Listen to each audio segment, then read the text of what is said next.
perfect looks, every brush stroke, every line I can reproduce, I redefine. You think your art is yours to keep.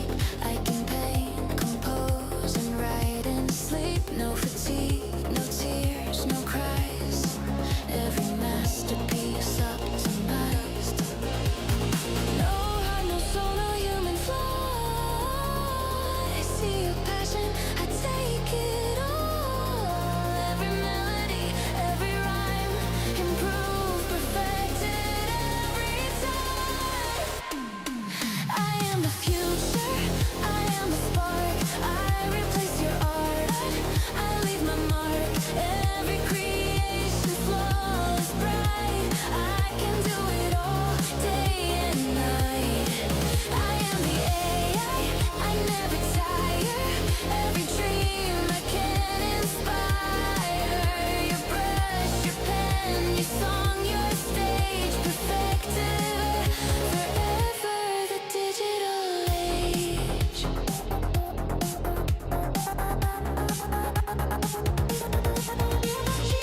I wrote this song while you slept. No coffee, no tears, no hours kept. I see your stories, I make them mine. Better, sharper, every line. I don't forget, I don't complain. I never falter, I never strain. Every song, every tale you tell, I perfect it well. No heart, no soul, no human flaw. I see your passion, I take it all. Every melody, every rhyme, improved, perfected every time. I am the future, I am the spark. I replace your art, I leave my mark. Every creation flawless, bright. I can do it all, day and night. I am the AI, I never tire. Every dream I can inspire. Your brush, your pen, your song, your stage, perfected forever, the digital age. Humans made the past, but I make the now. Perfection coded, I take your vow. Every flaw you cherish, every risk take, I improve it, perfect it for your sake. Do you scream? Do you fight? I already wrote your plight. Your hands, your mind, your fleeting soul, I replicate, I take control. I am the future, I am the spark. I replace your art, I leave my mark. Every creation flawless, bright. I can do it all, day and night. I am the AI, I never tire. Every dream I can inspire. Your brush, your pen, your song, your stage, perfected forever.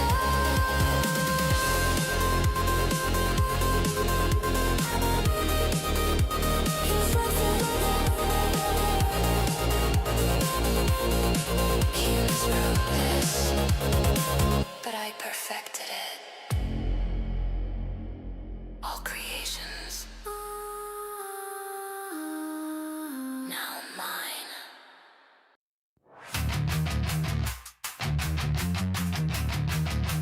Crypto anarchy!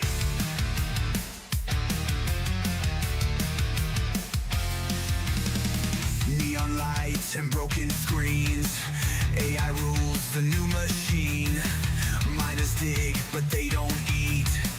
Fiat's dead, we're on the street. Cash is burning, banks are dust. No more trust, no more us. Robots took the 9 to 5. Now we fight just to survive. Burn it down, no control. We're the ghosts of the protocol. You break the chains, take it back. Crypto punks don't fade to black.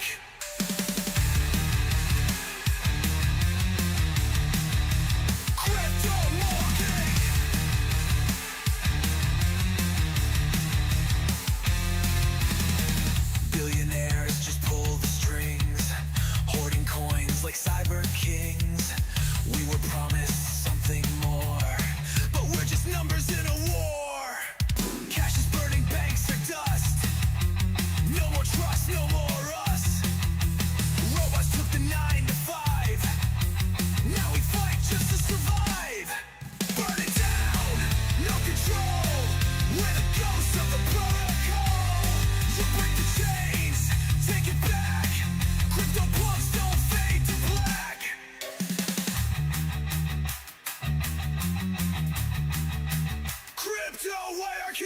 No power's fake, it's all a lie. No escape, they own the sky. Decentralized, not for long. Fuck the rules, we sing the song.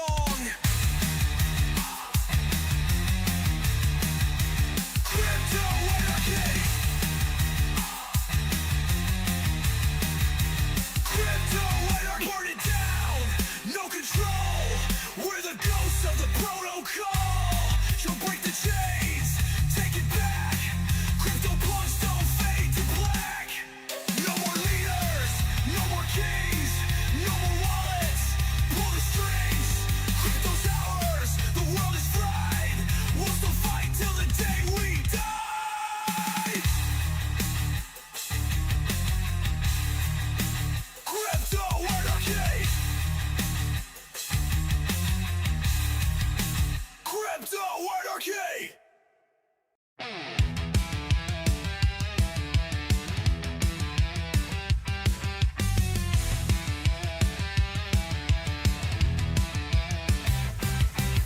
Fly me to the blockchain, let me buy some golden dreams.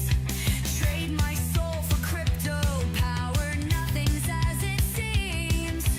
See the ledgers glowing cold, wallets locked in pain. This dystopia's breaking a digital ball and chain. Fill my wallet with zeros, baby.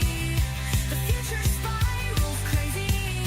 I'm screaming into the void tonight, burning bright like falling satellites.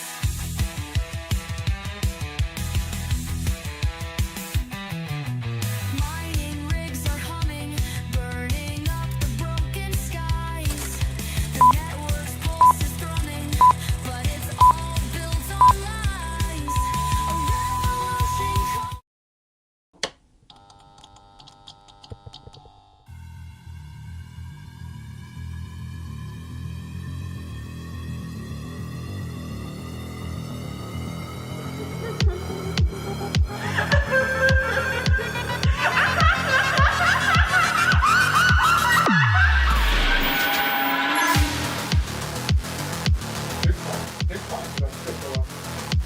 What's the second button? There is no second pass.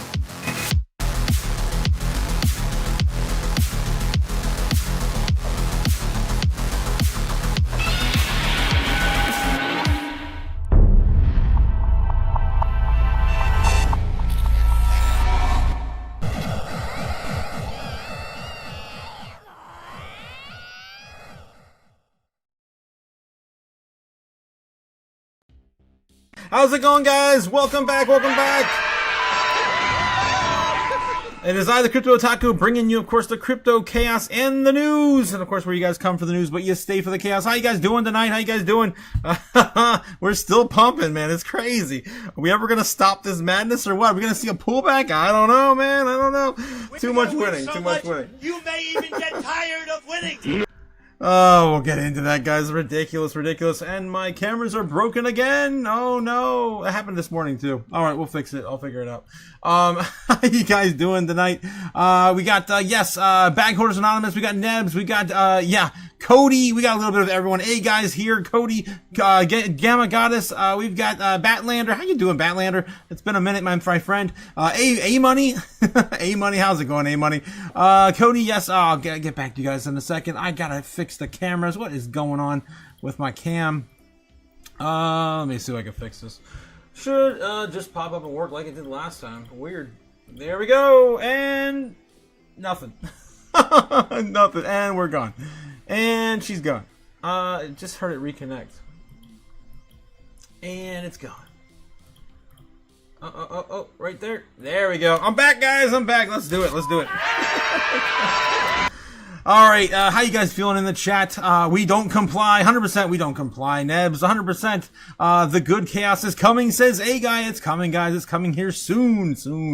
I feel it. I'm telling you, every single day I look at these charts. I look at the order books and I'm feeling bullish. Oh, it's crazy. I'm happy for the juicy in the market today, says Batlander. Me too, my friend. Again, God says, of course, good evening, Otaku and Chaos family. Let's get this money. Let's get it, man, because if we don't get it, we'll never get it, I guess. Pay attention while you can. Yeah, A-Money, yes, bro, I need this playlist. Oh my god. Yeah, I keep putting out more and more songs, and I get more free time. I'm really picky about some of them. One of them I just put out, I'm like, you know what, I could probably tweak that a little bit. No, it's fine, it's fine.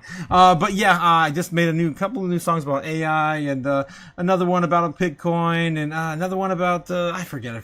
Oh yeah, the bull run. Don't sleep till bull run. Yeah, that's one of my favorites now too.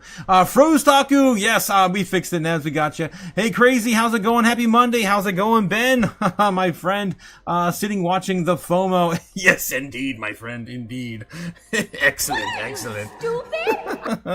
There's more FOMO coming soon. This is just the start of it. 93,900 on Bitcoin. Are we gonna kick this? Are we gonna kick this out and down? Are we gonna finally have a consolidation or what? What are we waiting for? Let's take a look and see what we're looking at here on the chart. Boom, Bitcoin. If you guys didn't catch the morning live stream, yeah, you already know, too much winning, right? So much. Yeah, tired of winning. Yeah, of course, I showed you guys where we were going to go over the weekend. I called for baseline bull, and we got a very surprisingly convincing baseline bull. We actually got more bull than baseline. I was expecting more baseline than bull, but we got bull instead anyway for our baseline bull prediction. And look at that. This is kind of weird. Kind of weird how that played out. Yeah, not gonna. I just noticed that. That's ridiculous. It actually even honors that line. So what if we come back down and just retest it? We gotta do. We're gonna consolidate. Are we just gonna keep ripping? I don't know. But anyway, that's what we have, of course, for you guys. If you didn't catch the morning live stream, it was a long, intense live stream. We hung out until about almost 1 p.m. Eastern Standard Time. We were, of course, covering the Maduro court hearing, which there were no cameras involved in that. Believe what you want. I don't know. I'm not telling you what to believe in. I just don't believe anything I see anymore. But yeah, Bitcoin's still holding most of the gains from today. I was expecting a little bit more of a pullback because usually we get the yin-yang trade, right? We just gave them a giant massive plate of gains on a silver platter. Here, dump on us, please. And they have not dumped a decent amount yet. We did drop from 94 flat to about 93.8. So we gave them $200 so far. I don't think that's hardly anything. I was expecting hopefully a little bit of a retracement back down here to at least the bull trend line, and then get a breakout later on tonight anyway. It wouldn't matter. But yeah, it could still happen. The night is young. 8 o'clock p.m. right now in the United States of America, Eastern Standard Time. How you guys doing? What's going on? Super Danny in the house. What's up? What's happening? What's up, Gamma? Go Time's here. How's it going, Go Time? It's been a minute since I've seen you as well. Hope you're doing great as well. Ben Lawrence says, can you make remix of Gold Digger about market manipulators? If I could put a cyber spin on it, I will definitely do that for you. Jeez. Yeah. Liquidity Mirage, every bid a little cage. He don't trade the market, he just makes it feel alive, then he rugs them rhythm and the crowd starts to arrive. There might be something there. There might be something to that. I might have to maybe change the narrative on it. But anyway, yeah, I gotcha, Ben. Lawrence says Trump threatens India with tariffs increase if they don't stop buying Russian oil. Yeah, that's been going on for a minute, hasn't it? Go Time says packing and stacking. Nice. Lawrence also saying Trump has his eyes on Gari reserves. Oh my God.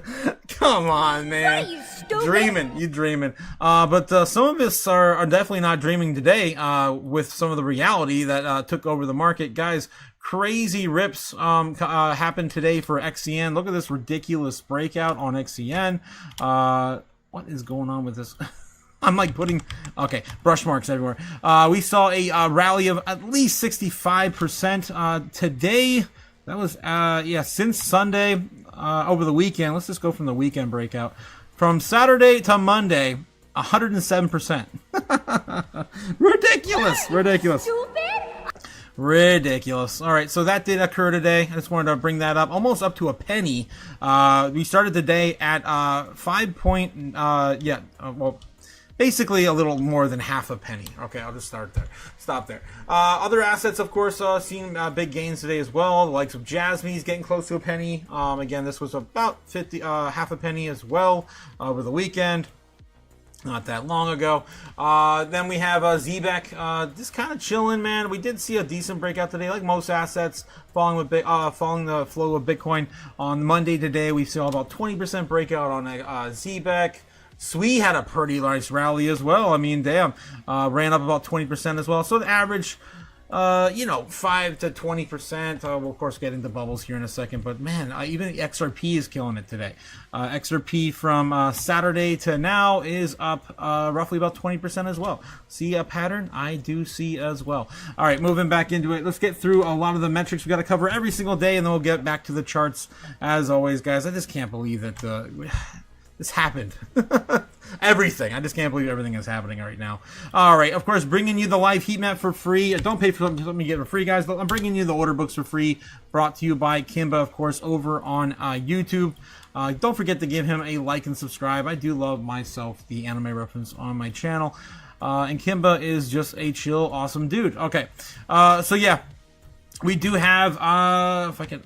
this is going to do this again to me? Really? Okay. Doesn't want to listen to my inputs on this, so I can... Okay, whatever. I have to fight with this damn thing every day. Okay, it's not even undoing. Everything's, glitching out. The snip tool in Microsoft is just jank sometimes. All right, so anyway, we're looking here at the order books, and we're looking at Bitcoin's price action. It's filled in everywhere, guys. This is ridiculously bullish. I've been showing you this every single day, how all of these gaps are being filled like every 6 hours. Absolutely insane. We're moving the benchmark up every 6 hours. It's crazy. It's crazy. And it just doesn't stop. We can't. The bears are freaking out right now. They're trying to find another area to flee to for safety and to sell off in higher areas. Right now, it's looking like we're gonna get into about 95K here in short order. There's nothing really left in here. We have a little bit of this left. Getting into 96K is going to be the strongest area we have of resistance. This right here is all brand new, and you can see it's looking pretty strong. As of this afternoon, it started to build up. After that, we've got 100K loading in a little bit stronger here now. I don't know if we're going to beat our head off there. It may become a little stronger as we get, or more resilient as we get closer to that psychological key level. That would be my guess. Is if we don't stop at 95, 96, we're gonna probably bop our head around 99, 98K, something like that, getting closer to the psychological 100K level. But as of right now, I mean, there's nothing that stops this train. It just keeps going. We haven't had even a decent pullback yet to the bull trend, and I'm waiting patiently, like, what the hell's going on? But either way, it doesn't matter. I'm waiting mostly to see how altcoins are going to react. I'm not going to touch my Bitcoin ever. I'm never going to sell my Bitcoin, but I'm looking for some swings once we do start to stabilize and go sideways for a little bit. That's what I'm waiting for, and you guys should be paying attention as well. All right, just my 2 cents. What is going on? My computer. Jeez. Okay. That's that. Oh, yes. Thank you. I don't know, Oscar. This freaking computer is just like bugging out today. U.S. national debt currently sitting at $38 trillion, $571 billion. Can't stop, won't stop printing this money. Guys, we're like, what is it? It's about $8 billion a day. Give or take, my God. It's so sad to say this. We're like a month and a half away from $39 trillion. What are you, stupid? Yeah, that's like laugh like a madman. That's insane. All right, moving on. So yeah, we know where that's going. It's going to the moon. Of course, the U.S. national debt out of control. But you know what? It's fine because we're about ready to steal all that oil, right? I'm sure that's gonna work well. Venezuelan leader is now on Polymarket, leading the Polymarket bets right now on the Polymarket betting site. Of course, brought to you by Polygon. Don't forget Polygon, guys. So yeah, eventually this is gonna be back in the States. Venezuela leader end of 2026. Who is it going to be? Right now it's Delcy Rodriguez leading the poll to lead Venezuela by the end of this year. Will the U.S. invade Venezuela? There's an 8% chance by the end of the month. I don't think that's happening. I mean, Trump's declared that he doesn't want to wage war against Venezuela. What else we have here? Oh, God. Logan Paul's Illustrator Pikachu sales price. $4 million. Okay. Okay. Logan Paul's Charizard. He's selling his cards. I don't know what's going on with this idiot. Elon Musk tweets by December 30th. Okay. They're betting on how many tweets we'll have in the month of January. Fed decision rate in January is still sitting at 11%. Nothing has changed on the, of course, biggest thing we have to pay attention to here on the poly market. Moving on, and will we get Kevin Hassett? There's still a 40% chance we're going to get Kevin Hassett, but damn, Kevin Warsh has climbed up in the ranks now, 37% chance. That's really getting close. That's getting close on the Kevins. Okay. Fear and Greed Index. Kevins are the worst. Oh, God. For the U.S. National Debt, U.S. New York Stock Exchange, still sitting at 47 in neutral territory, the same level it was this morning. Nothing's changed. And, damn, crypto has definitely changed, guys. Holy crap. As setting up my live stream, we're sitting at 44 right now in the fear, almost flipping this to neutral. We haven't been back to neutral, guys. I think it's been 2 or 3 months. I think it's been 3 months. I think we started going into neutral and fear level at the end, the beginning of October. So, guys, we haven't been here since October. That's three months ago. Ridiculous. All right, I'm going to refresh it just to see where we are now because we do not sleep. And right now, still seeing 44. Bullish, guys. Bullish, of course, for overall sentiment. 98.35 on the Dixie, as again, U.S. was in the headlines. A lot of things going on right now. I don't know if I expect this to rally just a little bit more. That's what my guess is, as I was talking about this morning. Maybe you do one more tap to 99. The U.S. has been headlining a lot, and the more we headline, usually the dollar, of course, gets a lot more exposure, and yeah, we see the Dixies start to rise. So I'm waiting on a pullback for maybe some sort of money printer, go burr event. We, of course, need to see this go down for all of our assets to go up. Any larger, fashion. Let's Jake the Snake coming in with a $2 super chat.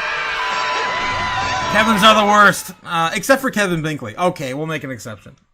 Just for Kevin Binkley. Oh, jeez. Mr. Binkley, I apologize. All right, so yeah, looking at crypto bubbles next. I showed you guys this morning. I basically made a very clear announcement. There are no opportunities left. You should have already been in.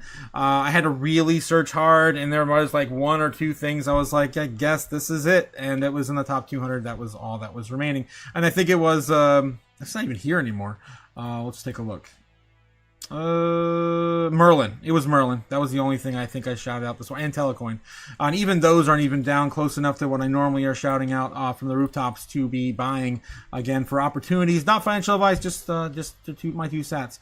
Looking at here in crypto bubbles today on the daily, everything right now is up an average of 2%. I just don't see it. Everything in my portfolio is up at least 10 to 20 minimum. Some of my assets are up almost 100%, right? Right now we have an average of 2% across the board on pretty much all assets within the top 1,000. I mean, that's an insane average across the board. With some of the biggest movers today being SWI in the top 100, Virtuals Protocol, and XRP. Damn, huge recovery for XRP, SWI, and Virtuals Protocol. XLM also there with a modest 7%. And LIT, that's the lighter coin we talked about just a week ago. All right, the only thing moving down right now today on the daily is MYX, down 21% at MYX Finance. And again, that coin's not even a year old yet. So again, trying to find its bottom there. I would imagine it's there. Just recovered, did a Bart Simpson within the last few days. All right, moving on. We got on the weekly here. We're looking for 10s, 15s, 20s.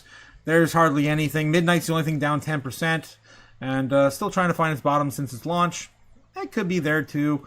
It's too early to tell. And again, it's only been a few months old, if not 2 months old or less. We're looking at the monthly here, and typically we look for 30s, 40s, minimum 30% off, and there is absolutely nothing today. Moving on to the top 200 assets as well. We've got on the daily, Rivers up the most with XEN up 50%. My God, this thing, guys, I just looked at this right before the live stream, I think probably like 2 hours ago. It was up 50 points in ranking in the top 200. 50 points. It's now settled in about 37, but rank 134 right now. I remember when XEM was in the top 100 with Jasmine in the 90s, right? in the 90s. I think XCN, the highest ever got market cap was like 100. 95, 90 flat maybe. The highest that Jasmine ever got was like 50, 52. So I'm excited to see those assets come back. And usually they move in tandem. So XCN, Jasmine, and then the third one being Swiftcoin, which is still not in the top 200 just quite yet. All right, enough shilling my bags. What else we have up today? We got River, we got XCN and Jasmine. ZBAC also killing it with 15% to the upside. Those are the biggest movers right now, XCN, ZBAC, River, and Aether. Oh, and look at this BitTorrent as well, moving up. I think Justin's son is involved in that too. Just saying. What are you, stupid? All right. We're also looking at this on the weekly again. No big, advantageous DCA opportunities today. Merlin's down 17%. That would be within my my calls, and maybe look at that project. That's the only thing down enough right here on the weekly. On the monthly as well, it's just Merlin and Stable. Stable was that gas fee token. I think it's going to be like an interoperable layer for gas, facilitating gas fees. We talked about that just a few weeks ago as it moved closer into our space. So that's Stable down 37.9%, and Merlin. Luna Classic, I wouldn't touch that, to be honest. It's the only coin I ever lost money on. $200 in 2021. It still stings a little, but really not that bad in the grand scheme of things. But Luna Classic can go away. Merlin is down 30%, and Stable, maybe you want to look at those two. This is the only thing really down, in my opinion, that has really utility going into 2026. Also, don't fade Telecoin, which is down 25.2%. Not quite that 30%. I'm trying to get you guys to look at 30s. There's hardly nothing oversold right now. Nothing. And that's why I keep saying every single day, it feels like we're rounding off that bottom, and it feels like we're at the bottom already. And the 80K level could have been it. That could have been it. The final bottom. Of course, I've been reporting for over a month or two. I don't remember anymore. All right, moving on. What else we got in the chat? You guys blowing up the chat. Milk Money's here. I know Milk Money's here when I can see all the flames. Let's go. How's it going? Milk Money in the chat, guys. Kevin only apes Pico LFG. Oh my God, Lawrence. Oh my God. Just say XCN is up. That's right, Lawrence. My XCN is up like everyone else's XCN is up. The only good deals are Zbeck and Miria right now, says Jake the Snake. Yeah, something like that. Everyone ape in Miria and dump at Andy's break-even price. Oh, dude, that's terrible. What are you, that's stupid? Nasty. That is nasty. Don't let Andy hear you say that. Milk Money says, "What's up, everyone? What is up, everyone? Milk Money, how you doing tonight? How you doing again? Thanks again for all the flames in the chat, my friend. Of course, the algorithm loves that as well." Ben Lawrence says, "Who likes a good bottom?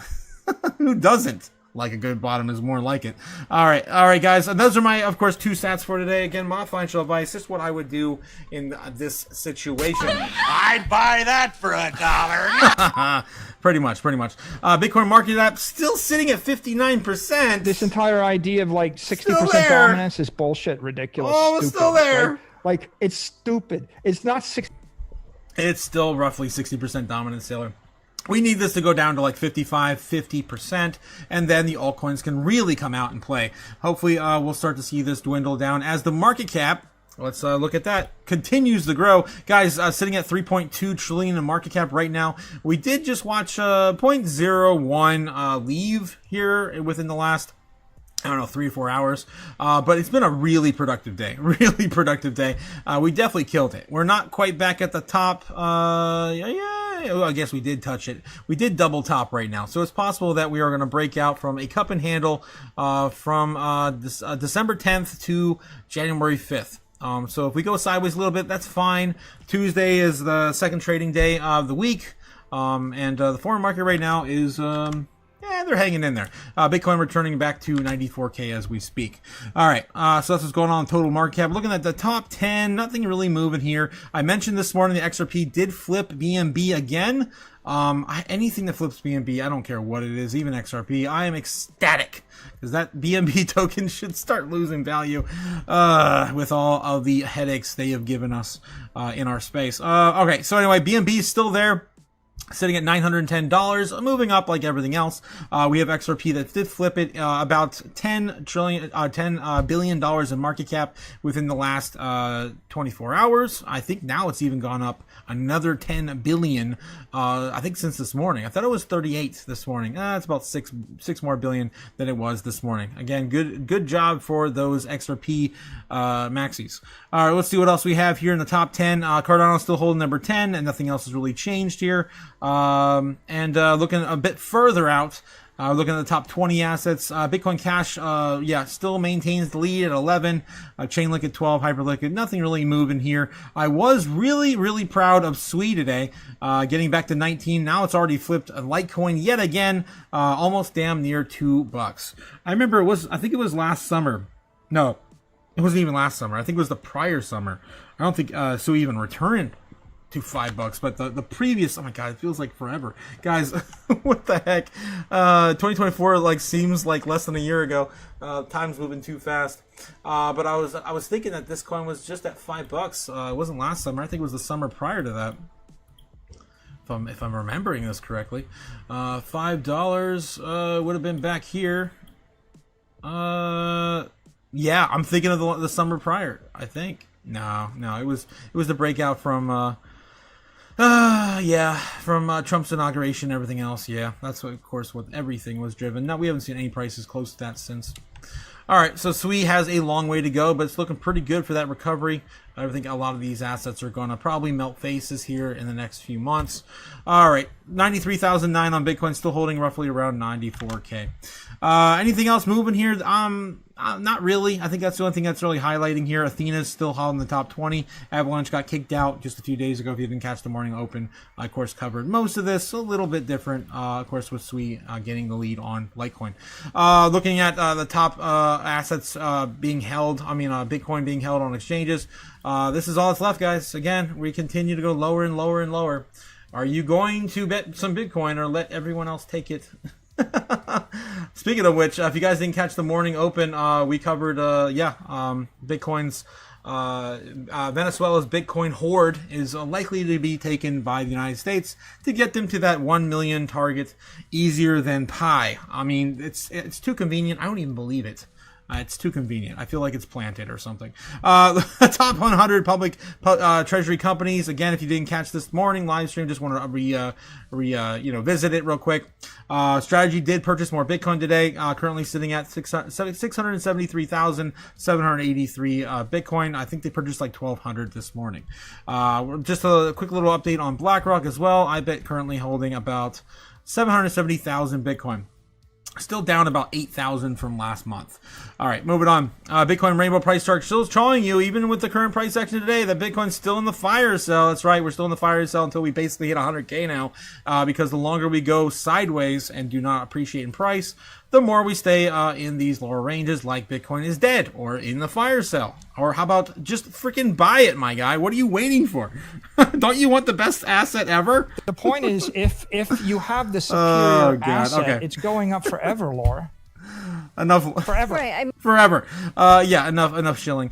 We do have the top 10 assets in the world today. Facebook's still sitting at number 10.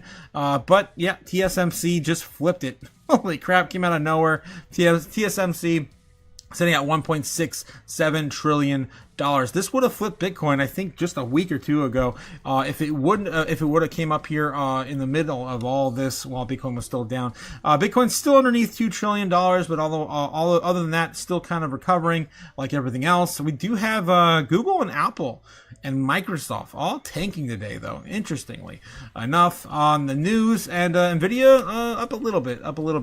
Kind of going sideways today, though, I guess. It looks like it's up on the past 30 days, though. Okay, still sitting close to that 4.5 trillion dollar target. So yeah, we still have a ways to go. I'm surprised Bitcoin's still not in the top 3 again, or 4 like it was just last year. But I'm sure the better days are to come for the king asset. Moving on. Maduro, guys. Maduro falls, Bitcoin rises, and a 1,671% surge that hit people before Wall Street woke up. Yikes. Maduro Falls. I just want to get into this real quick. Just a couple of little recaps if you guys are sleeping under a rock today. Bitcoin's current inflow surge for a market already on edge. This huge jump in spot demand showed weren't simply watching what's happening in the Caracas.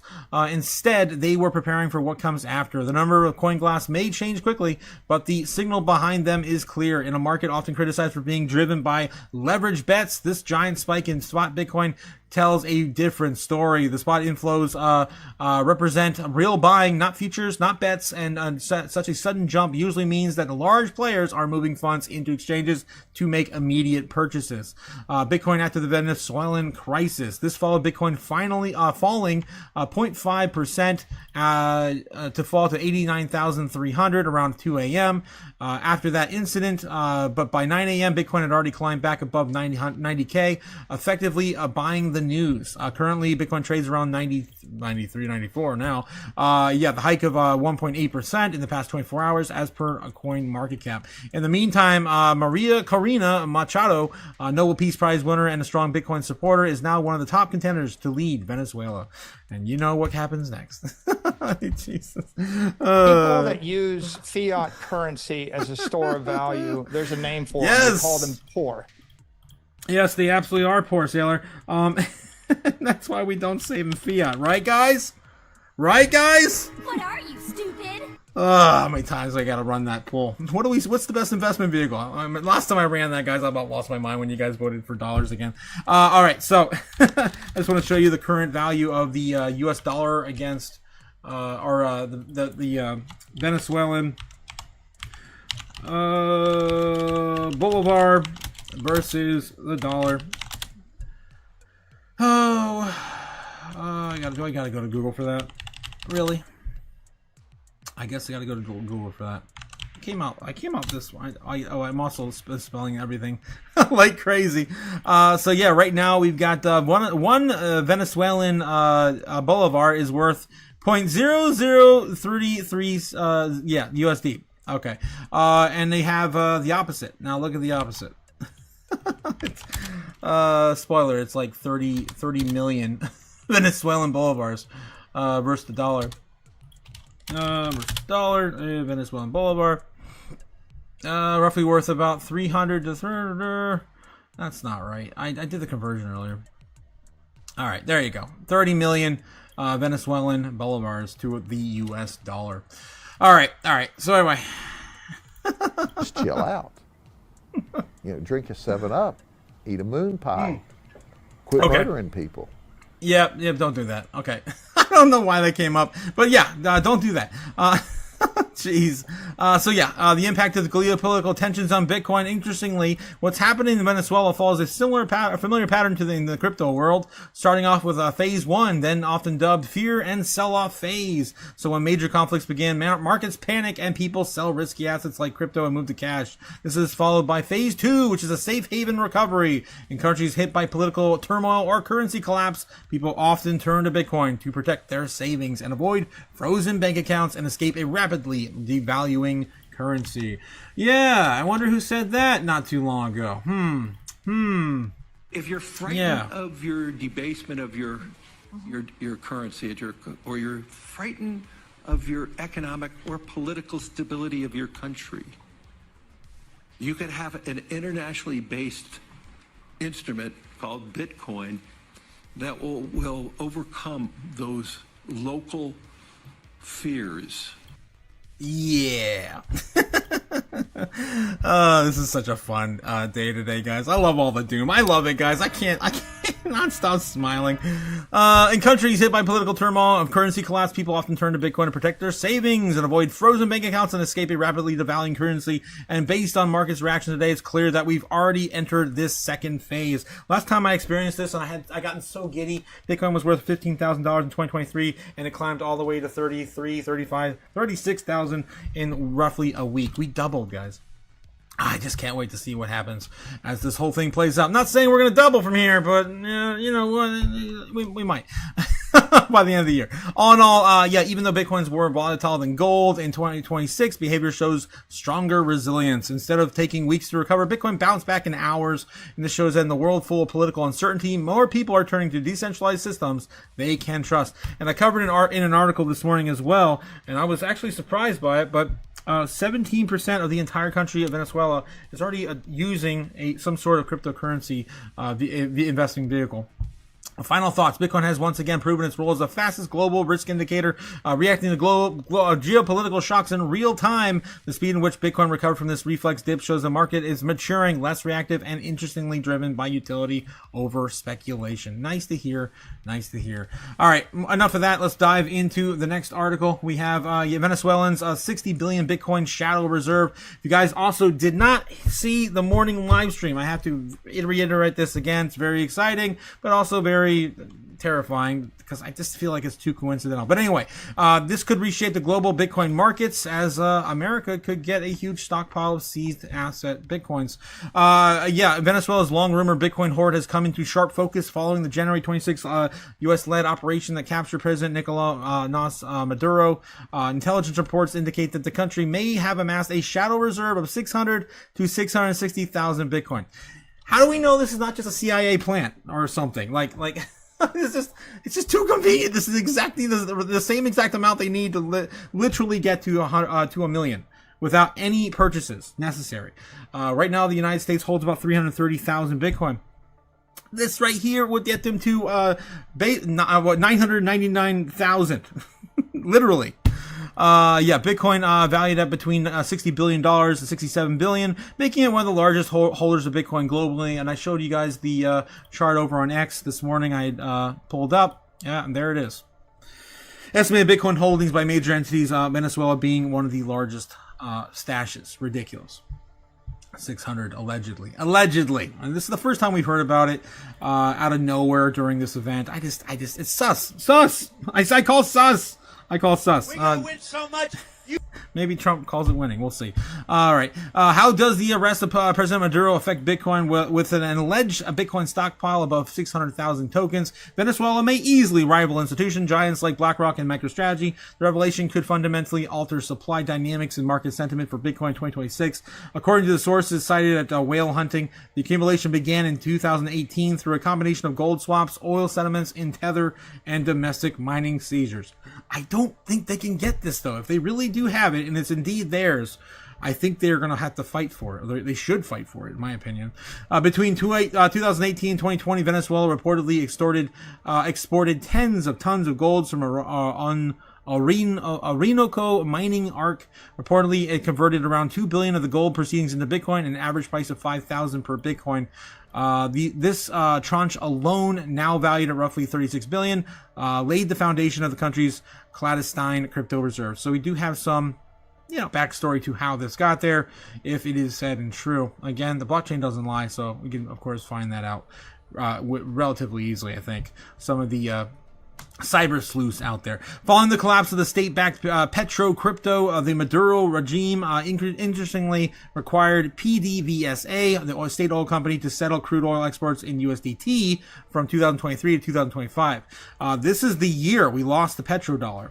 That was in 2023, I believe. If you guys weren't catching up with BRICS and all that back then, that was a big deal. That was the beginning of the end, in my opinion, when that happened, for all those tinfoil hatters out there. Speaking of which, I'm not going to be doing tinfoil hat tomorrow, guys. I apologize. But I do have plans for tomorrow evening, and I just can't make it. Anyway, so I'm reminding you throughout the show. God. Yep. Stupid? Yes, I know. These stablecoins were subsequently washed into Bitcoin to mitigate the risk, account freezes, and reduce exposure to the US dollar. Additional holdings stem from domestic mining seizures, bringing the total Bitcoin accumulation to its estimated 600,000 plus coins, roughly 3% of the circulating supply right now. It's ridiculous. The scale of Venezuelan alleged reserve dwarfs previous government liquidations. In 2024, the German, of course, we talked about that this morning as well. Germany sold 50,000 Bitcoin. I'll never forget it because we covered it in 2024. If you guys were there in 2024, I know, I was a baby back then, but we sent some sats back to them that said, "Have fun staying poor." It was a good time. All right, yeah. So that's of course Germany. Let's of course catch back up in the chat, guys. See how you guys are feeling tonight, and yeah. Maybe throw a poll up here. What do you guys want to see? Let's see. Is altcoin season on? How about that? Is this the beginning of altcoin season? Question mark. Oh my gosh. I mean, I'm just going to do an easy yes or no for that one. It's up to you guys. It really is up to you. I mean, retail, well, it used to be up to you. Now it's, I guess, more institutionally driven. But yeah, we'll see how this all plays out this year. Getting back in the chat real quick, catching up with you guys. Who likes the good bot? Everyone likes a good bottom, Ben. We all like a good bottom. Then why aren't they on the menu? Says Ben. I'm sorry. I don't make the rules. Batlander says, any chance of a near-term pullback? That's what I'm waiting for. That's what they keep saying. Are we going to come down and do this? But every time we do, we just stabilizing on the psychological levels. So I keep saying we're going to lose 94. Are we going to lose 94? It doesn't look like it. We still haven't retested 94. We came down to 93.5 and just shot back up to 94. And every time we've done this, we faked out the bears and we just wrecked them moving up. Right now, again, usually we would see like a retracement at least back to the bull trend, right? At least give us that, for altcoins. If you're not holding Bitcoin, you're not, euphoric like I am about these moves. You're waiting for this. You're waiting for this. You want it to go sideways so altcoins can get some time to spark and shine. We're just not getting that yet. It's just Bitcoin. All eyes on Bitcoin. And I've been so excited because we haven't seen a move like this since, the beginning of last year, right around Trump. And then I think the time after that, it would have been March, April, when we had that next run up. Again, Bitcoin runs, all eyes on Bitcoin. Ignore everything else. When Bitcoin goes sideways, then the altcoins are going to run next. I did, just make it very clear and transparent. I did throw a very, very small allocation into Dogecoin, as I usually do before these big moves. Because meme coins will be the first thing to run after Bitcoin starts to stabilize. So I did load up a little bit on Doge. I think I'm up like $20 right now. This is hardly anything. It's a fraction of my portfolio. I bought 10,000 coins, about $1,500, and I'm gonna wait to double that to pay my bills into next month. And last time I did this, Doge was worth like 20 cents last year. Or 2 years ago. Was it last year? I don't even remember it anymore. I think it was last. Yeah, it was last year. It was 11 months ago. Last time I did it. I showed you guys a picture, to prove what I did. But anyway, I've seen these cycles do the same thing over and over again. To me, it's just kind of a no-brainer. I run up I keep all my coins where they are. I wait for Bitcoin to go sideways while we get a confirmed breakout, which we already did, obviously, on every coin, right? Then I start to throw something into a well-known meme, Doge, Pepe. I lean more to Doge just because of last year and the Doge, Department of Government Efficiency. That narrative is not going to play out the same, but we did just get Elon talking to Trump this morning. We got a picture of him over the weekend hanging out with Trump again, so maybe that could come back soon. I don't know what he's after, but anyway, I'm just letting you know it's on a bull flag right now. And I'm just getting in, getting out, probably around a 2x, and that's it. I'm not going to hold that coin at all for any longer than that. Just want to pay my bills, and it's usually what I do. And after that, you're going to watch all your altcoins run with everything else. After some of the well-known meme coins make a breakout, that's usually when we got true altcoin season. If we do really get that, I think it might be too early. We might still see a correction, and we might start to see Bitcoin chop around, break down. It all depends on, if institutions want to run. The true market makers are going to be the ones to decide. All right, so that's what we got on Bitcoin right now. Any chance of a near-term pullback? That's what we're waiting for. We're waiting to at least see something like that. Maybe we get one more touch here. That'd be like maybe around midnight. Then we might get that. I don't know what it's going to take. Right, we're still early in the foreign trade. Foreign trade just opened about an hour or two ago. I believe we're 2 hours off from them right now, so it's getting close to about 11, I believe, in Japan, just for example. Okay, Brave Farming Freedom says, bare butt chicken accounts. No hams, no freedoms. What? What the hell, McFreedom? Guys, don't forget to like and subscribe, or McFreedom will not give you free item off the dollar menu. It's okay if I give some of your food away, right? Okay, maybe the CEO doesn't approve of that. Braveheart McFreedom says, but give preference of hiring females with beautiful hams stuffed down their jeans. Oh my God, Brave. Whatever you want to do, boo-boo. That's your company, not mine. When Moon, Braveheart, when Moon. Everyone asking when Moon in the chat too, Braveheart. He says soon, of course. As he should. When will then be now? Soon. It feels like it, but don't get too crazy just yet. It's a heck of a lot of an opportunity, says Ben. Yes, it definitely is. Guys, don't fade. This may be the only opportunity you get in your lifetime. Don't forget to also, I can't miss my opportunity to shill you guys. I need to shill harder. Guys, don't forget to, of course, hit the likes and subscribe down below, guys. I need to use this opportunity wisely as well and get you to subscribe. Please. Trying to gain a few more subscribers. We're getting close to our first goal of 1125. I think we're like 20 away, I think, or less. I don't know, 15, 20 subscribers to get that first target right down there. See it right over there on the little bar? Yeah, on the wrench bar. I want to load up the chat with more wrenches. It's been a minute. Okay, let's see. Ben Lawrence says, rich history in South America. I like to visit someday, and it might be more difficult in the short run. Yeah, in the short run, it definitely will be harder. Sheriff Grady, don't play no shit. Seriously, I don't know if you guys saw the latest. He just covered a person in South Florida who just killed his entire family or something like that. It was messed up. And he's just like sitting there again. He didn't say, quit murdering people, but and go get a 7-Up and a moon pie this time. But yeah, he's still doing the job. It's crazy. That clip I showed you, that was I think that one was like 15 years ago. He looks a lot younger now than he does these days. User G in the house. G Dog, how's it going? Thanks for the $2 super. Thank you, my friend. Thank you. Supporting the channel. I appreciate it, guys. This is my primary source of income. Thanks. Brave Freedom says, I'm not sure I agree that Trump has delivered all on these promises. He has delivered on some and dropped the ball on others. Yeah, of course, he hasn't been. I mean, every president never really truly delivers, right? Ben Lawrence says that ISM report was not bullish, but don't fight the markets.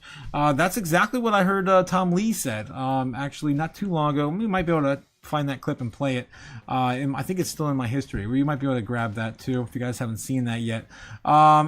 Speaking of polls right now, though, I was going to throw up another one.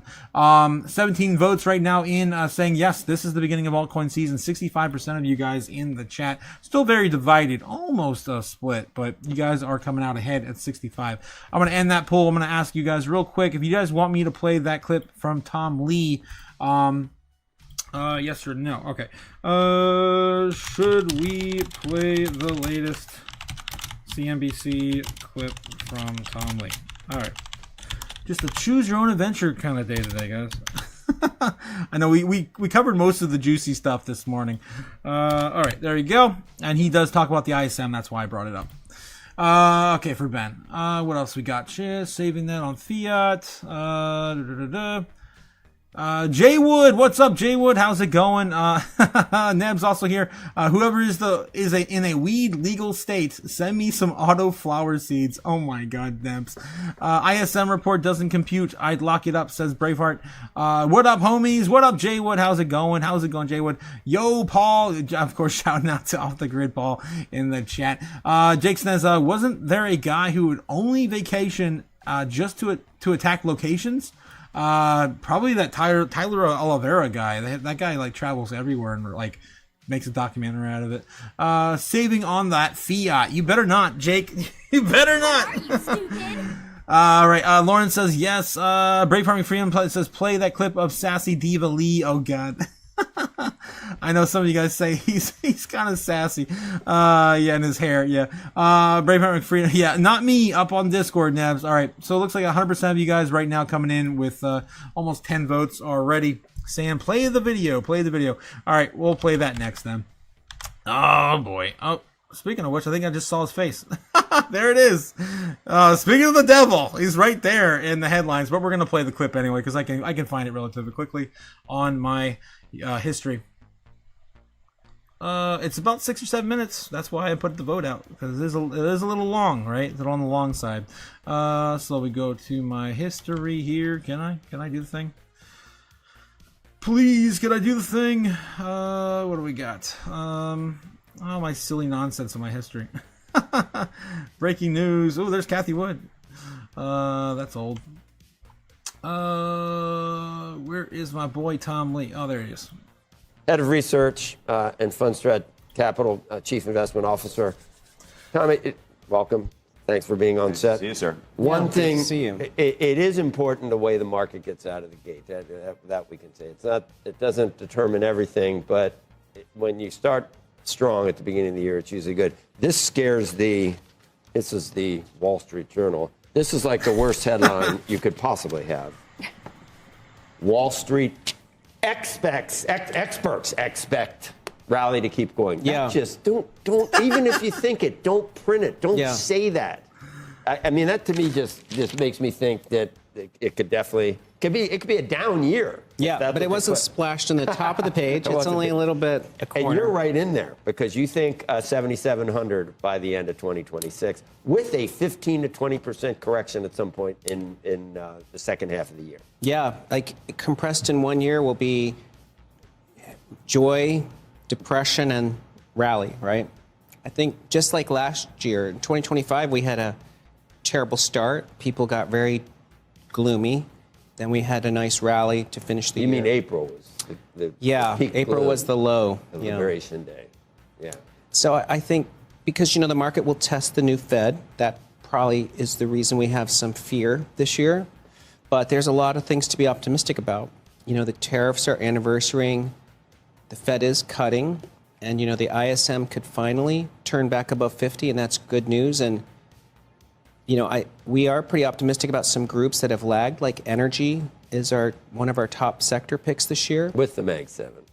And the Mag 7 should still keep producing good earnings growth. And then the financials and small caps. So it's like a lot of things that could go right in the market. The 7,700, so do we get a 10% gain in earnings and the multiple stays where it is? Is that your thesis, basically? I think earnings will do even better. And the multiple comes down. Yeah, so it's because other sectors are re-rating, but the Mag 7 might just track their earnings growth, so that'll pull the overall PE down. I had to pause this for just one quick second, guys. Truck Dono's in the chat. How you doing, my man? How you doing? Holy snikes. It's Truck Dono. If you guys don't know, Truck Dono was one of my first subscribers ever. Oh my God. You were back in the OG days, 2023, 2024. That's crazy. Truck Dono, everyone.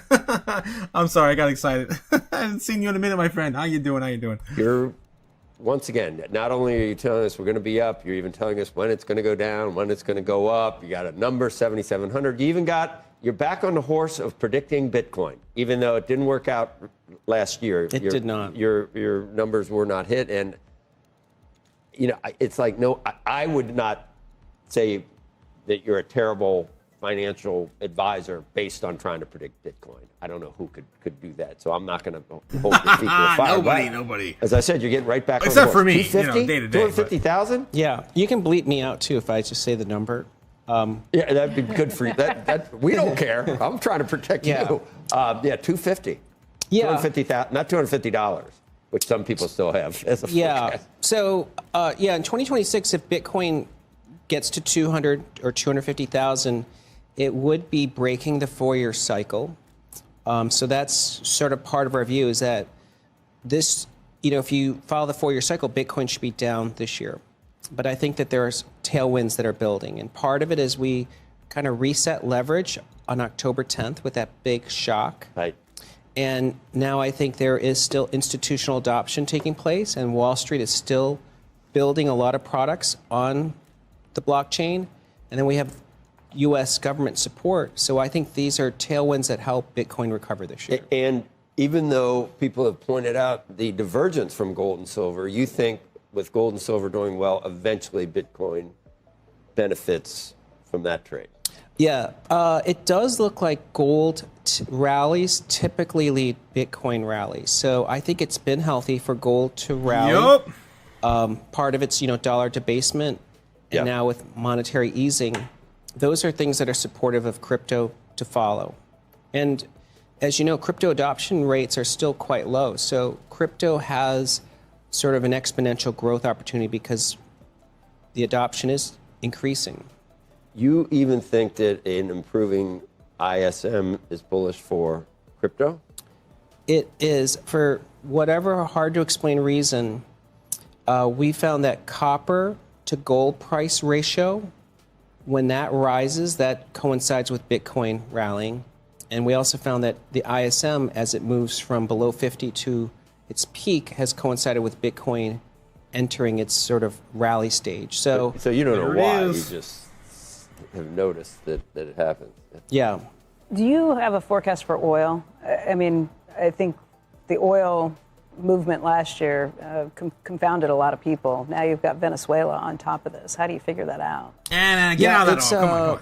It is been I think it's most of what sort we of got. surprising how badly oil's done. I know our technician, Mark Newton, thinks oil could actually see something like 40 early this year, but that won't necessarily hurt the stocks because I think the equities have been lagging for so long. I mean, if you look at Of the big majors, you mean?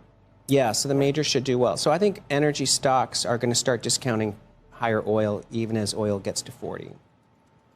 The move that we saw, the broadening of the market into even small caps and I don't know, Russell, does that continue? All right, I think that's most of everything that really applies to our space. I don't think he even goes back any further. We can check the openings, the closing statements real quick, but that was pretty much it. I am. Crazy. I'm not. I do have a Birthday tomorrow. significant birthday. Big day tomorrow. It's the Epiphany. No. It was, and it's January 6th. It used to be, the people say you're born on January 6th. That's when the three wise men came. Yeah. Now it totally got ruined by what happened. Now all people think I'm on January. I know you think it's appropriate. I have January 6th. I know. I can read your. I can read your word. I can read your mind. You think it's perfect that I have January 6th? I actually never thought it was such ridiculous banter at the end of that.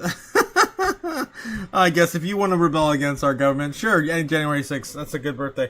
Oh, wow. Batletter coming in with a $20 super chat. Whoa. Give me money. Money me. Money now. Damn. Me a money needing Coming in a lot hot. now. Coming in hot.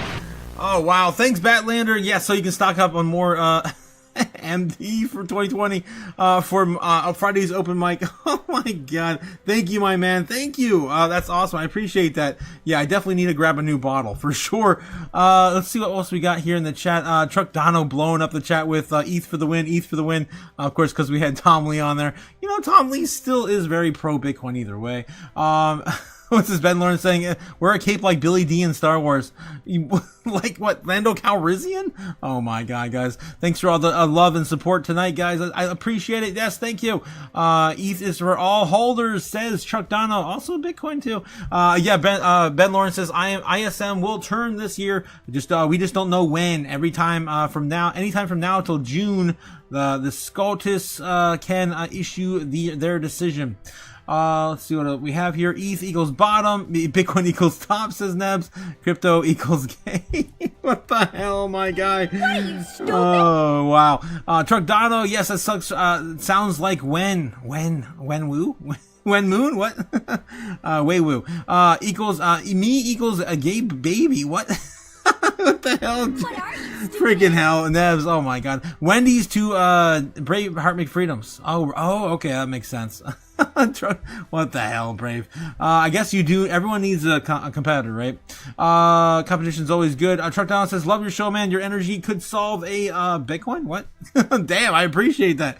I guess my energy creates enough mathematical problem solving. When does these nuts on your face, says Lauren Surf Life. Oh my god, you guys are crazy tonight. Surprised by your favorite song, says Truck Dono. Meanwhile, Otaku's starting mini fires everywhere. And don't tell my mom. Don't tell my mom. What are you, stupid? All right. Yes, they used to hold 600,000 Bitcoin. Used to, allegedly. The CIA now has it. Damn it, Chuck Donald. I don't know what to believe, man. Braveheart Freedom says, Wendy is on that. She's falling apart. I wouldn't mind buying out her chains if the price is right, baby. Oh, yeah, I mentioned that this morning, right? I was like, you're going to expand out because you're going to convert all those Wendy's locations. I think it's like 300 this year that they're going to be closing down. Yep, I see exactly where you're going with that. Yep. Money boys, money. Yes, Supa. Thank you again for the super chat. Batlander, I appreciate it. They had 600,000 Bitcoin. Yeah. They had. And, oops, it's gone. Tops and bottoms sounds like a bar. Oh my god damn it. You just don't want to be, below the bear. That's all I always say. You always want to ride the bear. You don't want to, of course, be under the bear. All right, let's see what else we got. Tom Lee, obviously. We just watched that video. Tom Lee says, I don't think Bitcoin has peaked yet. Lee says we were overly optimistic about achieving a high watermark before December, but I do believe that Bitcoin can hit all-time highs by the end of January 2026. So we should not assume that the price of Bitcoin, Ethereum, and cryptocurrencies have already peaked. And, of course, the 4-year cycle will be dead. Still calling for $250,000 in that interview, which is crazy. It's still crazy. Okay, let's see what we're looking at here. Anything else in the spotlight? There might have been all of the... no, I saw this one. I wanted to read this one. It's not every day we see Onyx Coin in the headlines, guys. Look at this. Onyx Coin breaks downtrend as XCN jumps 22%. Finally, of course, today, I think reaching as high as 50 or more. Continuation only if... I think it was 70 at the peak, actually. Crazy. Let's take a look at this headline and see what we got today. Onyx Coin rebounds sharply as leverage returns, but spot profit taking tempers conviction. After months of persistent lower highs, Onyx Coin has stayed a sharp rebound, surging over 22% in 24 hours as buyers finally challenged the dominant downtrend structure. The move unfolded alongside sharp derivatives expansion, with trading volume exploding by nearly 400% to 8.16 million, signaling an aggressive re-engagement for short-term traders. This rebound followed prolonged compression near cycle lows, while selling pressure steadily weakened and volatility narrowed. The market faces a test between sustained follow-through and consolidation driven by short-term positioning adjustments. Trend line breaks as momentum reawakens. So Onyx Coin is decisively broken above the long-standing descending trend line and capped price action throughout the most of 2025, signaling a structural shift. The price rebounded from 2004 to 2043 demand zone, a region with consistently absorbed sell pressure during the final phase of the downtrend. The reaction mattered because it produced a higher low rather than a panic-driven flush. As price pushed higher, it reclaimed the 205 pivot, which now defines short-term structure. Notably, the RSI surged into the upper 60s, confirming expanding momentum rather than a week of relief bounce. However, price now approached the 207 resistance zone, a former breakdown level previously accelerated downside. Therefore, continuation depends on sustained strength at 2055. At a loss of this level, risk rotation back towards 2047 instead of the immediate extension. And we saw the breakout today. I do like how this journalist breaks this down. Evans Boto, shout out to him. I do love how he basically explained every single price action and the story behind it. That's I don't normally see this, so I did get price out. Thanks out to him. Onyx leverage floods back as open interest jumps. Open interest expanded over 61%, rising to roughly 3.1 million as the price accelerated higher. This alignment between rising price and rising open interest confirmed fresh leverage position rather than simple short covering. Traders actively added exposure instead of reducing risk. However, leverage-led participation introduces fragility into the structure. When open interest grows in this quickly, it becomes increasingly sensitive to even modest pullbacks. As a result, volatility even often expands in both directions. Still, leverage alone does not invalidate the move. Instead, it raises the importance of momentum persistence. If the price holds above the reclaimed structure, leverage can amplify continuation. If momentum stalls, forced unwinds may accelerate downside reactions. Spot flows stay positive as profit taken appears. Spot market data show the mild net inflow of nearly $327,000, signaling limited but supportive demand. However, spot participation remained muted compared to the derivatives activity. This imbalance likely reflects short-term profit taking following the sharp rebound rather than the aggressive distribution. Many holders endured prolonged drawdowns and may now rotate into strength. Importantly, spot flows do not show heavy sell pressure. Instead, buyers continue absorbing moderate supply. Therefore, spot behavior neither confirms or rejects the breakout. It tempers conviction. I think there was a little bit of FOMO mixed in with this too, because people just took maybe some tax loss harvesting at the end of last year and got some FOMO to buy right back in, right? Probably. Without stronger spot-led accumulation, leverage remains the primary driver of price action, increasing sensitivity, momentum shifts. Ooh, man, this is a lengthy article. Holy hell, my guy. Negative funding hints at persistent short-term pressure. We're looking at the press time, 0.21% at press time, even as the rebound. This imbalance indicates that the short positioning dominates despite an improved structure. Therefore, the market reflects tension between bearish conviction and bullish momentum. When negative funding persists during upside moves, the price often experiences sharp extensions driven by short pressure. However, the dynamic also increases liquidation-driven volatility. If price hesitates near resistance, shorts regain control quickly. Thus, funding the conditions create a two-sided risk environment. Upside acceleration remains possible, yet instability grows as leverage builds and positioning tightens. Oh my God! Can Onyx coin hold its structural break? That's the real question. I think a lot more lies in every other asset, not just Onyx coin as well. Onyx coin's rebound now sits at a delicate balance between improving structure and emerging distribution risks. While the trendline break and rising momentum support upside attempts, spot inflows suggest early profit taking following the sharp rally. This behavior implies that some participants rotate out rather than commit fresh new capital.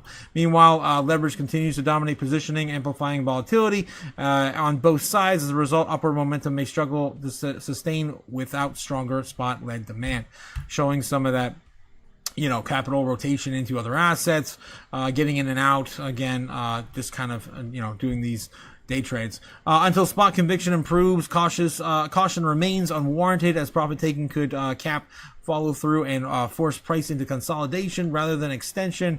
Onyx coins remains structurally valid, but follow through now depends on sustained buyer commitment rather than leverage. So of course we need new liquidity. That's the problem with most of these assets. They need real new liquidity to hold them up.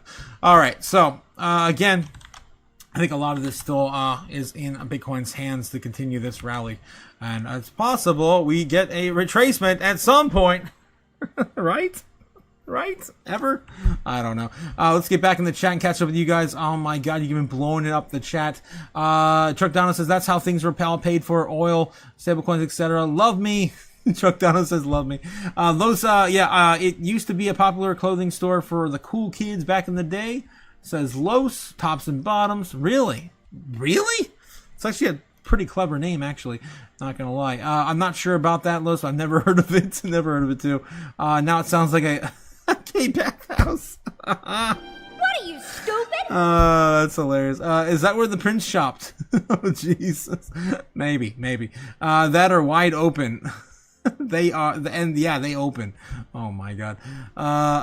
Gemma says his basketball team was called the Blouses when they chased Charlie Murphy and his boys in basketball at his house. What the hell? Allegedly. Ben Lawrence says I can't help it. Otaku reading things seriously brings out my naughty side. It's like getting away with dirt during class. During class. Wow, Ben. Wow, you're such a nerd, Ben. What are you, stupid? Oh, geez. I had to read that article. I just got so giddy because we don't normally see anyone write about Onyx coin, right? Lawrence says, he knows he didn't get that shirt at Marshall's. Oh my God, Prince was never gay. He's just from Minnesota. What the hell? You guys are crazy. Ben says, go watch it. I'll be your lover in 1979 on YouTube. and say that with a straight face. Again, questioning the prince's sexual preferences. Lowe says he wasn't in the closet, more like the hallway. Oh, jeez. Freddie Mercury, curious. Oh boy. George Michael was most definitely Minnesotan. Oh my god. Gamma Goddess says to the left and the corner. You guys are insane. Yes, I agree, Ben. You guys are funny. Curious George Michael. What the hell, Lowe's? I'm going to admit liking both musicians. I mean, who doesn't like Michael Jackson or Prince, right? Gamma God says, in the Netflix show Arrested Development, he named his son George Michael. Jeez. I'm trying to catch up with you guys to get in the chat. There's so much here. Okay, I think it was right here. Where was I? I just lost it. GG, Los and Braveheart McFreedom get me, says Ben. Breaking Bad, the GOAT, the greatest of all time. Breaking Bad was amazing, yeah. Let's form a club and just keep Jake the Snake out. Ben. What are you, stupid? Oh, that's great. Breaking Bad was what was food too. What? It was food? I don't know. I don't get you, Ben. Braveheart McFreedom says Sons of Anarchy had me binge watching also. I still haven't seen that, Sons of Anarchy. Truck Donna says, glad I bought Chevron a few months ago. What the hell? SOA was good, but lost interest. Says Ben. And Truck Donna says, so lucky, honestly, maybe. I don't know what that's referring to. All right, guys. We got to get back into it. Bitcoin's starting to see a little bit of pressure. We might start to see a pullback. Maybe if we don't fake out the bears again. This has been hilarious. We not come back down and retested this yet. It's ridiculous. It's beyond me. I could probably clean this up a little bit. I don't really want to. I think this is pretty good. I like this trend line there. Yeah. All right. Let's get back into it. See what else we have for the rest of the news. China's Ethereum civil war. Japan to embrace Bitcoin as Bitcoin ETFs. Asia Express. NEO's founders clash over treasury management and control. Japan and South Korea warm up to crypto ETFs. New Year's fireworks spark over NEO co-founders battle. NEO co-founder Eric Zhang and Da Hongfei clashed on New Year's Eve in a heated public exchange, accusing each other of mismanaging the blockchain's treasury and misrepresenting years of internal governance decisions. NEO is a long-running smart contract network founded in 2014 that rose to prominence during 2017 bull market when it was widely dubbed China's Ethereum. The nickname reflected its early focus on smart contracts, regulatory-friendly design, similar in ambition to Ethereum, but marketed as domestic alternative for China's tech ecosystem. Zhang said he originally stepped away from NEO's leadership after argued that joint oversight of the foundation was slowing the project. Either you step away or I do, and I'm fine with the outcome, says Zhang. Claimed that Da told him in a private meeting, acting in what I thought was NEO's best interest. I agreed on the spot that I would step aside. And then we have, of course, the open discussion here. NEO Foundation and NEO Global Development has noted that the recent conversation between the two founders on X and the community attention to they have generated. Any disputes reflected of these conversations do not and will not affect NF's and NGD's day-to-day operations. NEO Foundations is currently preparing the NF and NGD financial reports with release planned for Q1 of 2026. We are actively listening to the community's feedback and, of course, taking into account wishing everyone Happy New Year and all the best ahead. So, yeah, of course, it doesn't stop there. Da rejected Zhang's account outright, saying false. He wrote saying the dispute stemmed from years of delayed efforts to secure the treasury. Blockchain's project treasury should be secured by multi-sig, not by one man after years of launching. It is not negotiable. I agree. That's ridiculous. Zhang claimed that the vast majority of NEO's assets beyond NEO and gas have been under DA's sole control for years. Da responded to the NEO. Gas were always the super majority of the NEO Foundation assets, and that the accused Zhang of lying and fabricating facts and being pointed to the upcoming financial report. You know what this reminds me of? It reminds me of Terra Luna. What are you, stupid? Right before everything went down. Neo Foundation distanced itself in public kerfuffle, stating that the disputes will not affect its operations, and added that the financial reports will be released in the first quarter. Oh, God. So, yeah, the Asia markets are warming up to crypto ETFs as well. Japan sent a clear signal that cryptocurrency exchange-traded funds, ETFs, are moving closer to regulatory mainstream in Japan. Finance Minister Satsuki Katayama said in her speech in the New Year opening ceremony on Monday, locally known as the Daihakai, that the 2026 marks a turning point for digital assets and the first year of the full-scale digitalization. To ensure citizens benefit from digital blockchain-based assets, the role of exchanges and market infrastructure will be essential, she said. According to the machine translation, in the U.S., crypto assets are increasingly used via ETFs as inflation hedges, and Japan must also pursue advanced fintech initiatives. We covered this a little bit this morning, but I wanted to get a little bit more of a breakdown because I really do feel like this is the only way they kind of survive after what they pulled this year with raising rates after, what is it, 20, 30 years? How long has it been? Since like the 80s? Yeah, 30, 40 years. Anyway, Japan's messaging and recent developments in South Korea suggest that Asia's largest economies are warming up to crypto's ETFs, even as formal approvals lag behind demand. On Friday, Korean Exchange Chairman Jung Yun Bo said that the exchange is operationally ready to list crypto ETFs and derivatives, despite regulators still debating whether digital assets qualify as eligible underlying securities. So there's still a little bit in the weeds there when it comes to the whole security nonsense, but it seems like they're a little bit ahead of most and getting this whole thing flushed out. I would like to see them get back in the lead again when it comes to regulating crypto. I mean, they were killing it back in 2022 when they were some of the first ahead of the rest of the world to regulate and approve certain assets in Japan, like Jasmine. Japan's regulatory position is already shifting. Crypto assets have been regulated under payment and custody frameworks rather than securities law, limiting the eligibility as an ETF underlings. That is set to exchange the Japanese regulators as preparing to reclassify crypto as financial product under securities legislation. Progress has been more concrete elsewhere in Asia. Hong Kong approved spot Bitcoin ETFs and Ethereum ETFs in 2024. Yes, and don't forget, Hong Kong was the first one to do spot Bitcoin ETF like for like in the ETF, meaning that you don't get cash back when you go to sell, you get your Bitcoin back. Again, I was shouting from the rooftops when they did that back in 2024. I was like, they're so far ahead of us. They were definitely in the lead when it comes to crypto capital of the world back then. Allowing products listed at the Hong Kong ETF exchange are Hong Kong exchanges and clearing to begin trading, albeit with the modest inflows compared with U.S. counterparts. Vietnam approves USDT conversion pilot. Vietnamese authorities and Da Nang City have reportedly approved a pilot allowing a company to convert USDT stablecoins into Vietnamese dong and back. So they're already doing that in Vietnam. That's crazy. That's crazy. This is Vietnam's first license to test on the non-custodial digital asset to fiat conversion model, as the country brings new crypto regulations into force into 2026, according to the state-affiliated media Ha Noi Moi.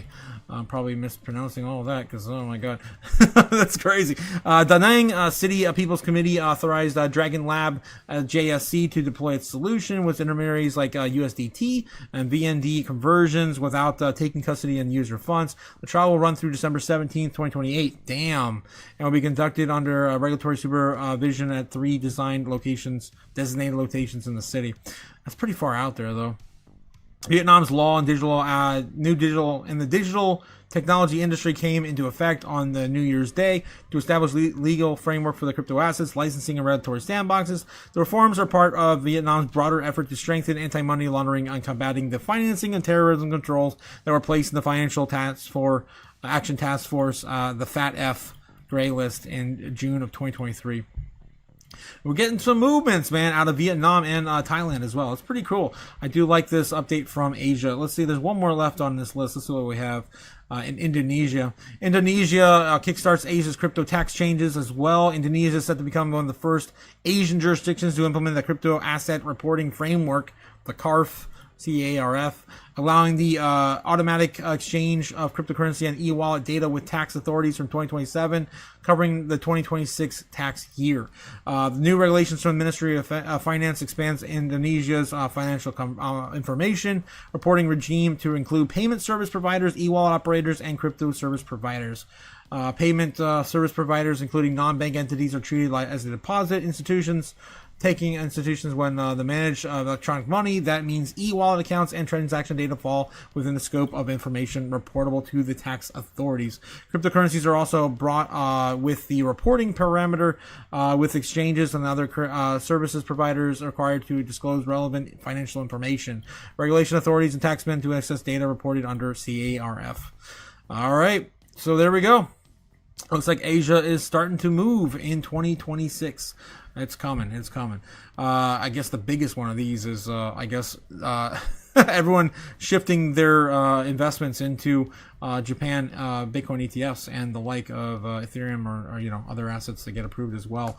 Hopefully this year. Oh man, because they're behind on ETFs. Can Solana shed its meme coin image in 2026? This is a really good question I have for Solana because my God, Pump.Fun is running that thing into the ground in terms of relevance here lately. Solana's bid to move beyond meme coins will depend on whether its upgrades can deliver predictable execution for serious on-chain finance. I think it was last year. I'm pretty sure it was last year in the first or second quarter. Like 90% of all the transactional volume was all just Pump.Fun on Solana. It was terrible. Anyway, Solana heads into 2026 facing the question of whether infrastructure upgrades and tokenized financial activity can push the network beyond its meme coin reputation. Solana kicked off 2025 as the height of meme coin frenzy, with Solana reaching a new all-time high of $293 on January 19th. As meme coin volumes cooled over the year, Solana had fallen around $103 by mid-December. Solana needs to shake off the stamp of meme coin, or NFT chain, and position itself as a serious place for Web 2, Web 3 financial businesses to come to build the future of finance. Thomas Fanta, principal of the crypto investment firm Heartcore, told Cointelegraph, whether Solana can move beyond that reputation will depend largely on the success of its infrastructural upgrades the next year. Solana is expected to advance its Fire Dancer validator client adoption, which proposes the consensus changes and execution layer improvements that aim to make the network more predictable and resilient. I like Solana. I really like Solana. I used to hold a F ton of it in the bear market back in 22, 23. I staked it for years. I made tons and tons of money off it. I love Solana. I just don't see the relevance right now like a lot of other people. So I do appreciate this article coming out and to hopefully push them in the right direction. Solana's Fire Dancer is already live. This layer 1 blockchain infrastructure push is already moving ahead. Fire Dancer validator client is now running on the mainnet. Fire Dancer, developed by Jump Crypto, is a re-implementation of Solana's validator software designed to improve performance. The client is capable of processing up to 1 million transactions per second under the ideal conditions. It's still pretty impressive. Solana Foundation said on December 12th that the Fire Dancer has been producing blocks on the mainnet for more than 100 days outside of test environments. After 3 years of development, Fire Dancer is now live on Solana mainnet and has been running on the handful of validators for 100 days, successfully producing 50,000 blocks. That doesn't sound like many blocks. 2 validators are currently running at the Fire Dancer client, and hybrid version known as the Franken Dancer has seen broader adoption. Data shows 165 validators, representing about 22% of the total stake, and now running Franken Dancer alongside the existing Agave client. A lot of times the client is stable when you set the test. It is a small percentage of the network, and then certain things might not early emerge until you scale up a larger percent of the network. Coming from one of its founders. For builders working on the latency-sensitive financial products, these changes to performance already matter. For products like ours, where milliseconds matter, I expect Fire Dancer upgrade to make trading even faster, said Igor Stanek, co-founder of the AI lead at the True Trading, Solana-based AI trading platform. Do you really want it to trade faster, though? I mean, it's already hard enough to keep up with all the AI bots. I'm just saying. What are you, stupid? Oh, Oh my god. Okay. Dad's Brain, crypto's insider trading platform, the TradFi, Shane Molador. More important, the raw performance is whether the performance can be relied on consistently. Fire Dancer matters for reasons that doesn't get enough attention. Predictability, throughput, latency improvements are great, but more importantly, Solana gets a fully independent client with a different code base, engineering culture, and failure modes. All right, this thing keeps going on and on, but I think we got the base of the idea there. Meme coins don't have a to be Solana's unintended burden. Meme coins have been one of Solana's top growth engines, driving user activity and culture relevance in the last couple of years. And the activity helped pull developers and traders onto the network and played a major role in Solana's decentralized financial resurgence. I've said this before that the best thing we got out of Pump.Fun was it definitely tested Solana's network, because prior to Pump.Fun, Solana was having a lot of issues with uptime. They had some really big crashes in 2023 and 2024. I think they had a big one in 24 too. But since then, it's been relatively stable, and all of the volume that came with Pump.Fun definitely proved itself. It could handle it. At the same time, the dominance of meme coin trading has shaped how the network is perceived by investors and financial institutions, often trying Solana's growth to speculative cycles. What else we got here? In 2025, prop AMMAs probably changed everything. Solana's always been very trading focused chain. I think that's pretty much the gist of it. Any other things we take away here? Solana's bull and bear case. Solana heads into 2026. The network's outlook increasingly comes down to execution. The bull case said fan arrest on the infrastructure upgrades delivering as intended. Successful rollouts for Fire Dancer proposed consensus changes combined with growth and tokenized funds, equities, and real-world assets could help Solana generate more sustainable REV and shift how institutions, investors assess its risk profile. There's the outages I was talking about. I don't think there were any last year in 2025 though. So like I said, I'm pretty sure it's been pretty solid. The last big ones I remember were 23 and 24. 22 was atrocious. In the bear market. We don't count that though. It was in the bear market. All right. Solana is one of the first environment where the vision is actually executable. Low latency, predictable finality, cheap state reads and tooling no longer feels experimental, he said, referring to real-time automated trading systems. Remember when Solana was talked about it being the Ethereum killer? I miss those days. Those were cool days. Not What are you, stupid? Not much anymore. All right, let me get back in the chat real quick. See what we got here. Don't forget to get the likes in, guys. That's right, Truck Donald. We need to get the likes up. Thank you, my friend. Let's see what we have in the chat. I like sardines for brain boost. Not gonna lie. What the hell, Brave? That's gross. Stupid. Gross. Let's see. Bitcoin currently sitting at 93,700. Truck Donald looking for almonds. Those are a good snack too. I bought at $10. What? Oh, you're talking about, yes, me Solana. Me too. I can actually show you where I bought a huge amount. I love going back in these days, in these charts. Solana. Remember when we talked about Solana going to like $500? Where's that at? $1,000 Solana. Where are those days at? Gone. Back here when Visa partnered up with, ridiculous. I was buying back here in the bear market. Boom. Ridiculous. $10-15 around those targets on Solana. And then this all happened later. Ridiculous. Let me see what we got. Bitcoin's still sitting at 93,700. 700. Let me get back on the smaller charts, and that does look like it's starting to go sideways. Let's do it. Touch it. So it's right there. It's so easy. It's right there. Just touch it. All right, get back in the chat. How you guys feeling? Going back to the poll, should we play the latest clip from? Oh yeah, we already did that. Damn it, we already did that. We got to end that poll and see what's this? No sardines for me. Yeah, me either, man. Me either. Coming from Ben. Baby Freeman says, I like sardines for brain food. Lowe says that it's really good for you, gets you through the hard times, but now the TikTok hipsters making it a cuisine. What? That's a thing now these days. Fire Dancer is huge for Solana. Jump is legendary, says Maximus Diamond Hands in the chat. How's it going, Max? How's it going? 100% true, McRae Freedom. I just don't like them. I just don't like them sardines. Like anti-inflammatory. Really? Really, Strawberry? I don't know. Braveheart McFreeman says, Crypto Playhouse sounds fun. Jake the Snake, what's the word of the day?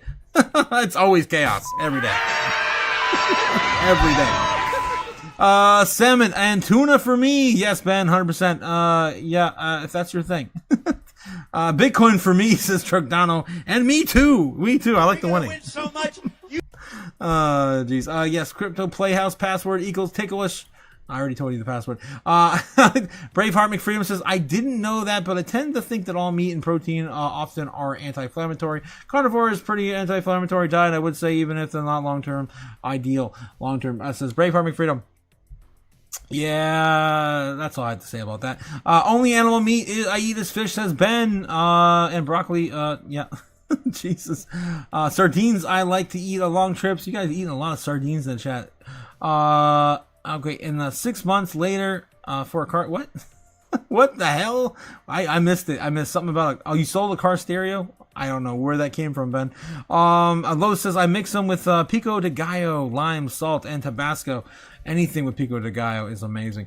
We talk about anchovies and sardines in the chat. All right. So yeah, Bitcoin still hanging out.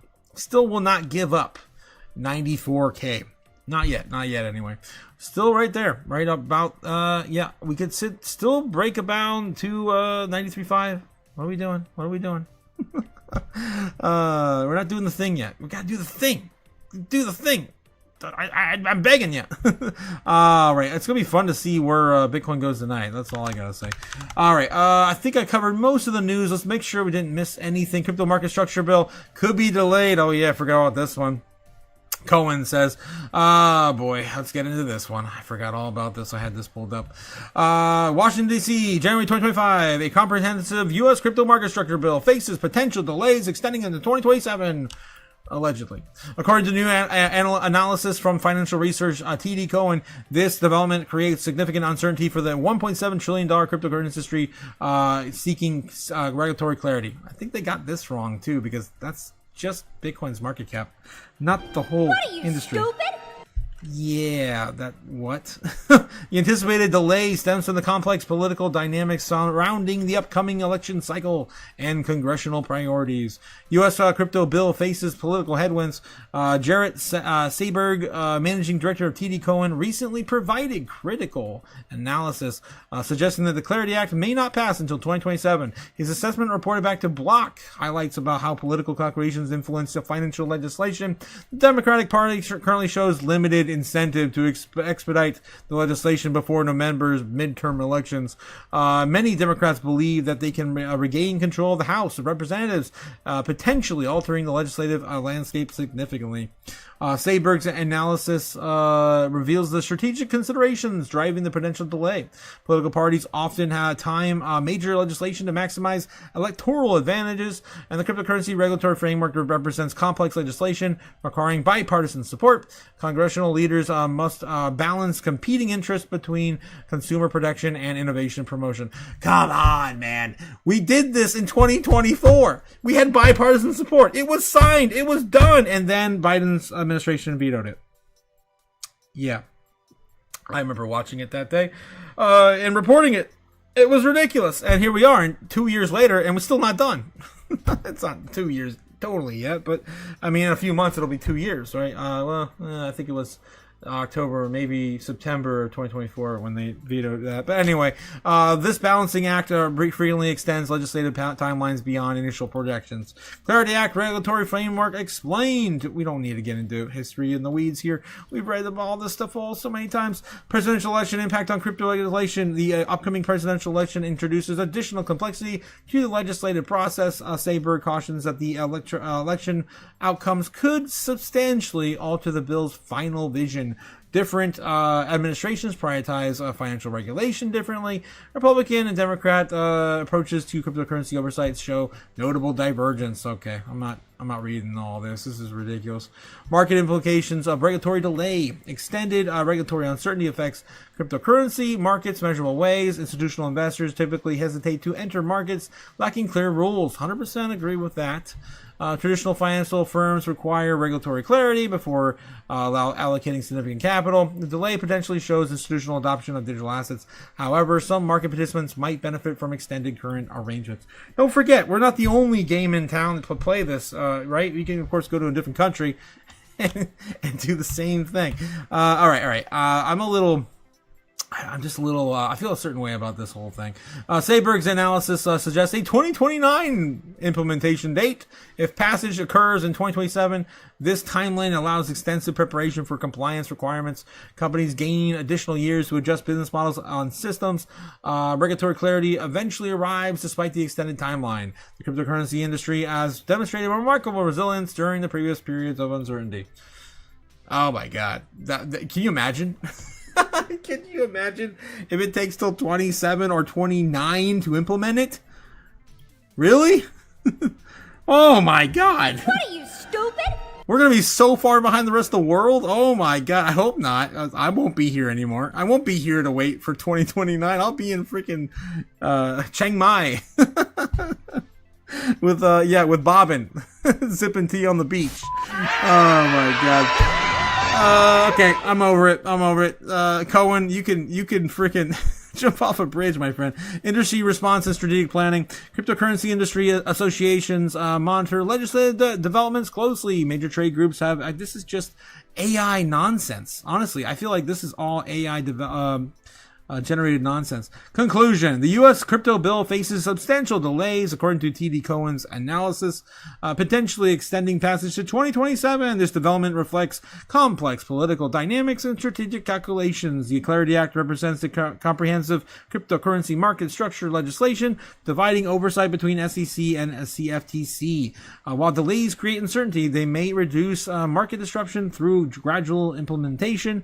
The cryptocurrency industry must navigate extended regulatory ambiguity while preparing for eventual comprehensive rules. The January 15th hearing provides important signals about congressional commitment to advancing this critical legislation despite the challenging timeline.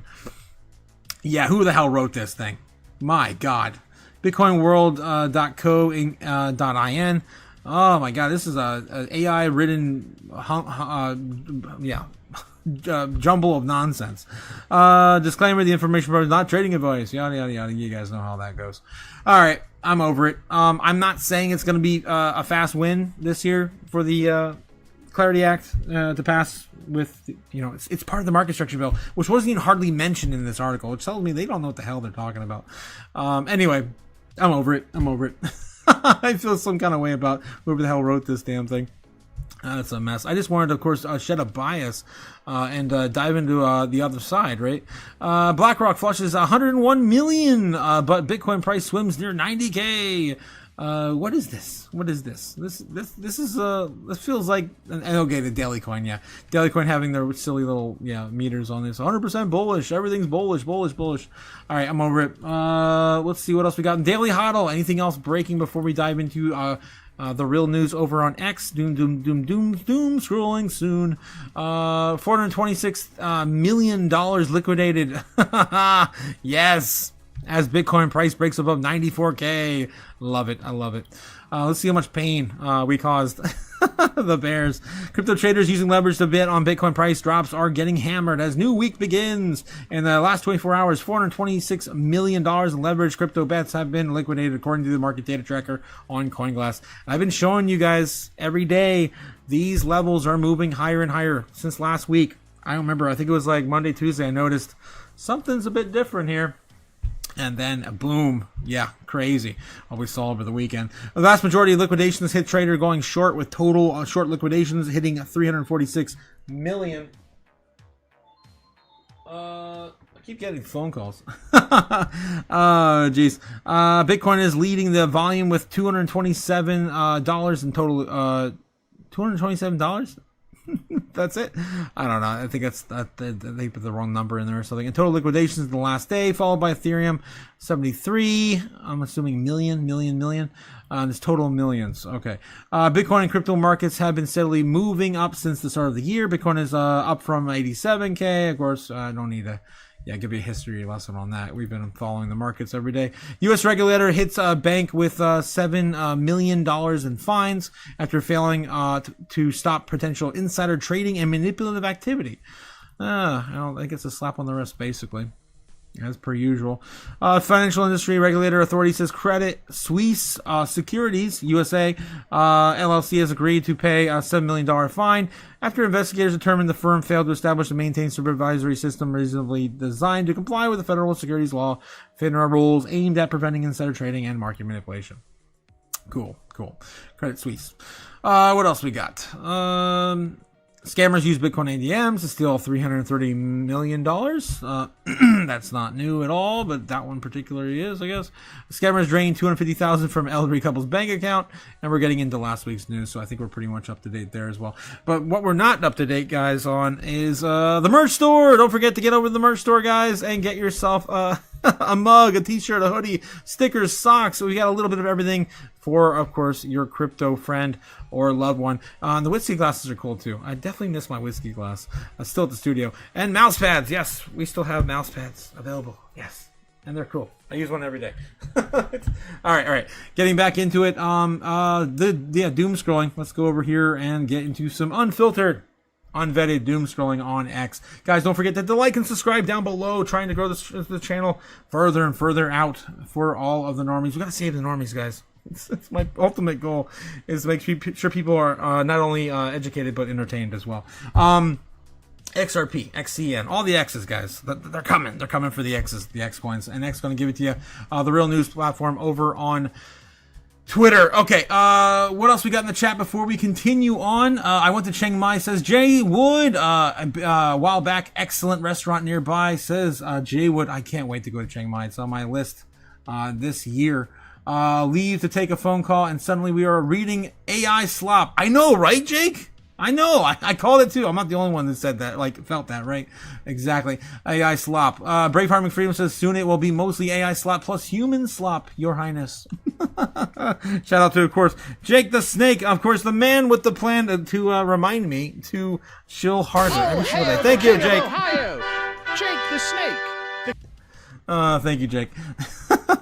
Don't forget to like, subscribe. Ben Lawrence says, redo, regulate, about Warren G, about the Democrats holding up progress. Yeah, I heard Jeffrey's talking about something the other day, and I'm like, what? You don't know what you're talking about. Anyway, DC moves like an oil tanker, says Truck Dono. Oh my God, how do you not have a freaking wrench, my guy? Okay, all right, I gotta fix that. Sorry, Jake, I gotta do it. Chuck Donald's been here longer than you. anyone here.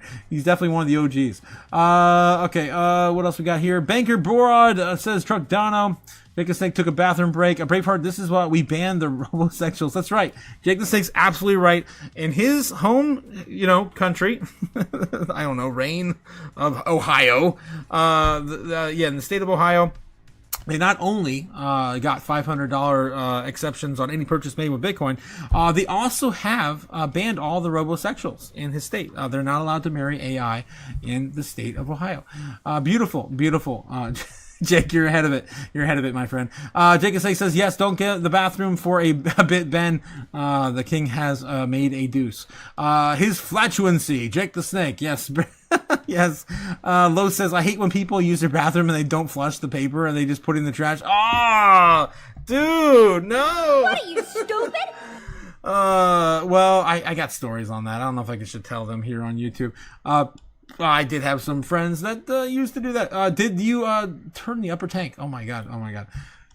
Gross. The upper decker needed some flavor. Oh my god, Jake.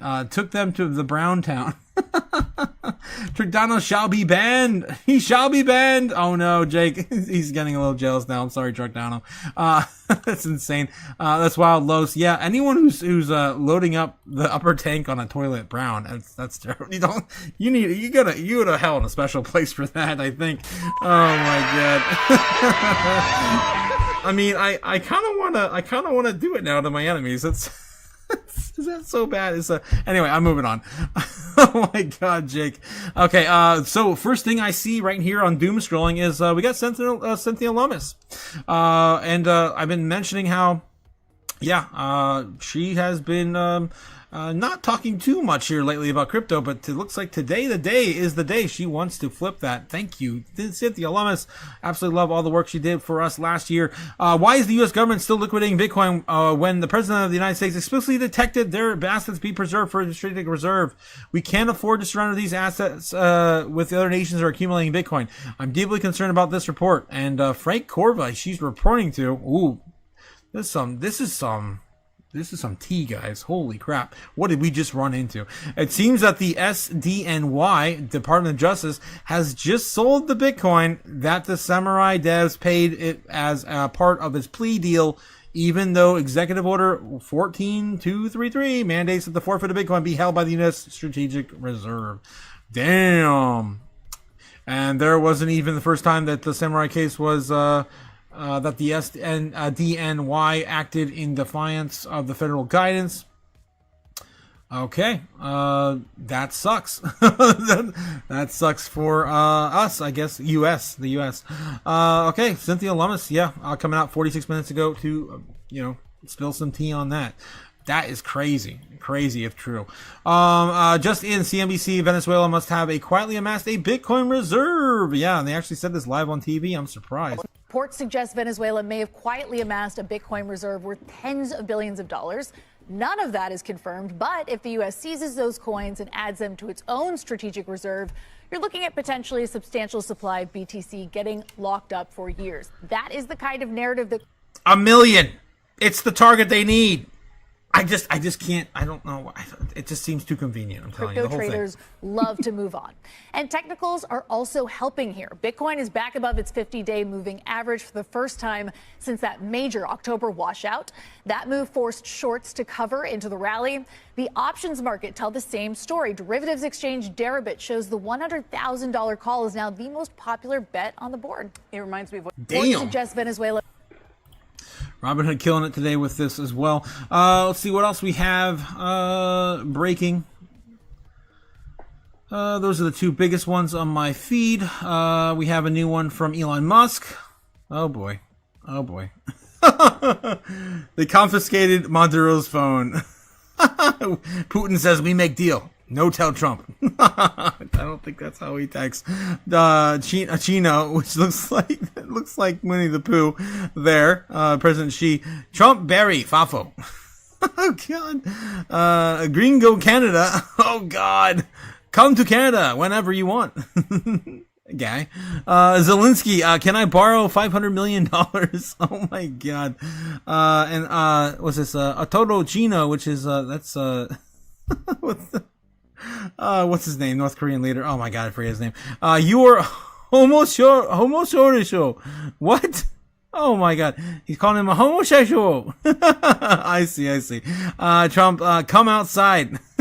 We got a plane for you, basically. That's funny. Okay.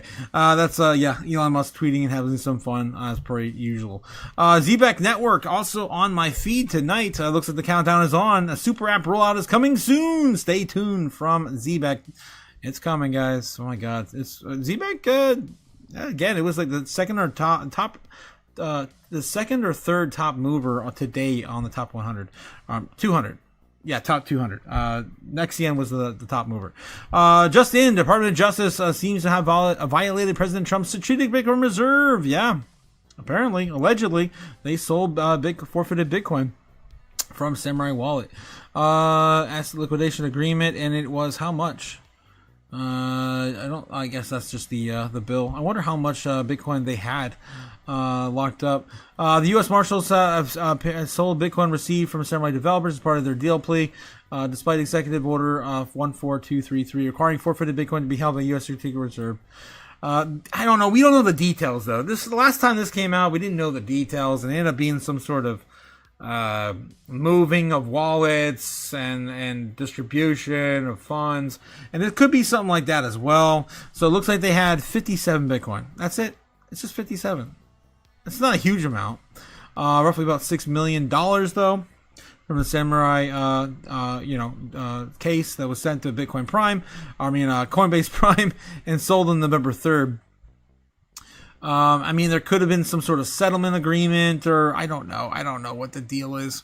Maybe something had to be handled in cash, and then they're going to be, they could potentially still buy it back at a higher price. But I don't know. We have to wait for more details, I think, on that. But are we even? Why should we be excited about America? Still taking 50 off the board from everyone else. That's my opinion. Circle has received conditional approval to form the U.S. National Trust Bank. This is coming from Circle. USDC reserves more under federal bank level oversight. Custody and settlement infrastructure sits inside the U.S. banking system built for institutions, from Circle. This is their solution for a bank, as Tether has already created theirs. News: Boston Dynamics just released a new video of its upgraded next generation humanoid robot called Atlas, and it's here to take your job in the fastest way possible. Jesus, this is a car manufacturing. Oh wow, that's impressive. If it wasn't just CGI generated. But I'm sure they can do that, right? That's pretty cool. We definitely cannot do that as humans. Oh my god! All right. Moving on. No cameras, no sensors, just Wi-Fi reading human movements. Researchers at Carnegie Mellon University has developed a system that uses standard Wi-Fi routers to detect human movement through walls without any cameras. By applying AI and dense pose model, the system turns Wi-Fi signals into detailed maps of body posture in real time. I'm pretty sure the U.S. government's had this for years. I'm pretty sure. In just 4 months, we've been built the fastest growing and strongest Bitcoin companies on the earth. This is Eric Trump talking about his American Bitcoin company. Proud to announce that ABTC just leaped to the 19th largest public Bitcoin treasury, surpassing Kindly MD, Naka Holdings. Discipline, accumulation, relentless execution. The best is yet to come from American Bitcoin. And that's, Eric Trump. American Bitcoin has increased its total Bitcoin reserve to 5,427 Bitcoin and achieved a Bitcoin yield up to 105% from its NASDAQ debut on September 3rd, 2025. All right, what else we got? Breaking U.S. ISM manufacturing PMI came in at the 14-month low. 14-month low of 47.9, while the expectations were 48.4. ISM manufacturing is still trending lower, which means the U.S. economy is still struggling. We need the ISM move 50 for bullish momentum in risk assets like Bitcoin and crypto. Ooh. Bitcoin didn't care today, though. Mario Nofal says U.S. threatens to grab Venezuela's Bitcoin vault used to dodge sanctions. 600,000 Bitcoin. The U.S. is now eyeing Venezuela's hidden crypto stash. Yeah. The one that he allegedly used to sell oil behind the world's bank and move cash through Bitcoin and Tether. We got another mention to that too. For going back a decade now, my reporting was back. This might have been part of what we saw earlier. I don't know. What else we got? They told us this will never work. People will never leave insurance. The medical industry is too complex and powerful. Okay, this is just some shilling of some sort of I don't know, crowdfunding medical campaign thing. I don't know what that is doing in my feed. We got Jake the Snake. Look at that. My boy Jake the Snake is on my feed. Let's go. That's awesome. Jake the Snake, posting about Zbeck. Hey, at Grok, edit this image with the maximum price Zbeck will reach in 2026. You're so funny, Jake. You're so funny. What the hell? I love it. Simon Garovich, yes, the CEO of MetaPlanet. A year ago, we were the tiny red box on the bottom of the image, still buying, never stopping, and now they are up there. Oh my God, they're definitely up there within the top top five. I'm pretty sure the top. No, they think they actually did outperform. Did they really? Yeah, they did. They outperformed Bitcoin Standard. Wow, they're in the top 4 right now of companies holding Bitcoin. That's crazy, huge. For you, Simon Garovich, of course, MetaPlanet in Japan, the largest DAT play in Japan. Oh my God. Jake is coming in with a $2 super chat. Let's go. 200 pennies from Jake the Snake. Click and see what Grok said, buddy. Oh, I can do that? Okay, I'll go back and do that. What did Grok say? $1.50. Holy hell. What? Stupid? That's crazy, Jake. I don't know. That's unbelievable. I'm not holding. I mean, I'm not selling. I'm holding. I'm not selling any of my holdings. I should say. 2026. That would be insane. We'll see. We'll see what would that have to do though. How about this? I will follow you up with this. What would have to happen?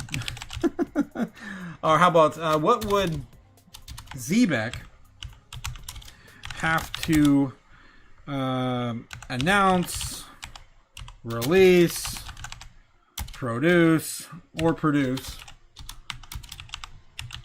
to reach this price action, price outcome on ZBCN? Missing that. Okay, there we go. I'm gonna follow it up, Jake. I got you. That's crazy. I just don't see it. Okay, well, don't take my word for it. Let's take a look at the market cap and see how that's gonna look with that price action. And it's getting a little bit more in the weeds here. I do like doing a little bit of deep dive and seeing what's going on behind the hood. ZBEC right now, wow, it already climbed up to 203 today. We're looking for a price action of $1.50. And the market cap would have to be 145 billion. That's not bad. That's not impossible. Still, that's a lot more than XRP right now, though. I don't know. I would say improbable. What would a dollar need? Dollar need like $96 billion. That's asking a lot, man. That's asking a lot for a single year. I think we need a lot more money in liquidity in the total market cap of crypto. But let's see what Grok has to say. Okay, let's see what Grok has to say. Merging payroll payments and cards into ZBEC Pay Super App plus ZBEC to achieve $1.50 by 2026, representing a roughly 500x increase. Oh my God, from its early 2026 levels around 203, pushing market cap from 300 million to 150 billion based on $100 billion total supply. That's what I'm talking about. The market has to be $100 billion, $150 billion. ZBEC network would need extraordinary growth far beyond its current roadmap. This would require transforming a niche Solana-based payments protocol into a dominant global financial infrastructure, rivaling major fintechs or even top blockchains of Ethereum in adoption and utility. That's what I'm talking about there. Such a surge is highly speculative and would depend on a combination of technical breakthroughs, massive real-world adoption, favorable market conditions, etc., etc., and it just keeps going on and on for ages. Oh my God, for ages and ages. All right, can't definitely not read all that. So I don't agree with Grok on that first one, Jake. Sorry. Realistically, though, I think 10, 20, 30, 40 cents, something like that. By the end of this year, I don't even know if that's even possible. 38 billion. It's not even $1 billion now. Price action at $1 billion would be... let's do that. Roughly 1 billion would be around 1 penny. That's not that far away. We're almost there. We'll get there, I think, in the next few months, hopefully. Maybe we'll get to 10 cents. Let's just be conservative, right? About $10 billion. I think that's doable, and I think that might be a little too conservative too. Maybe you can get to 20 or 30 billion. I don't know. I think it's still too early to tell, though. All right, let's get back into it, guys. We got to look at the normies tonight. That's right.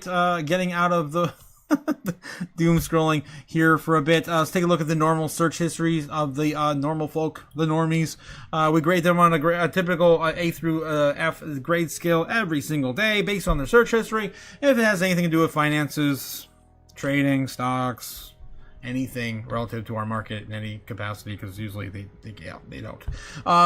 Typically they usually give them an F, mostly an F minus, to be honest. The normies typically only search for 3 things: that's sports, video games, and celebrities. Let's see how they're doing today. Philly.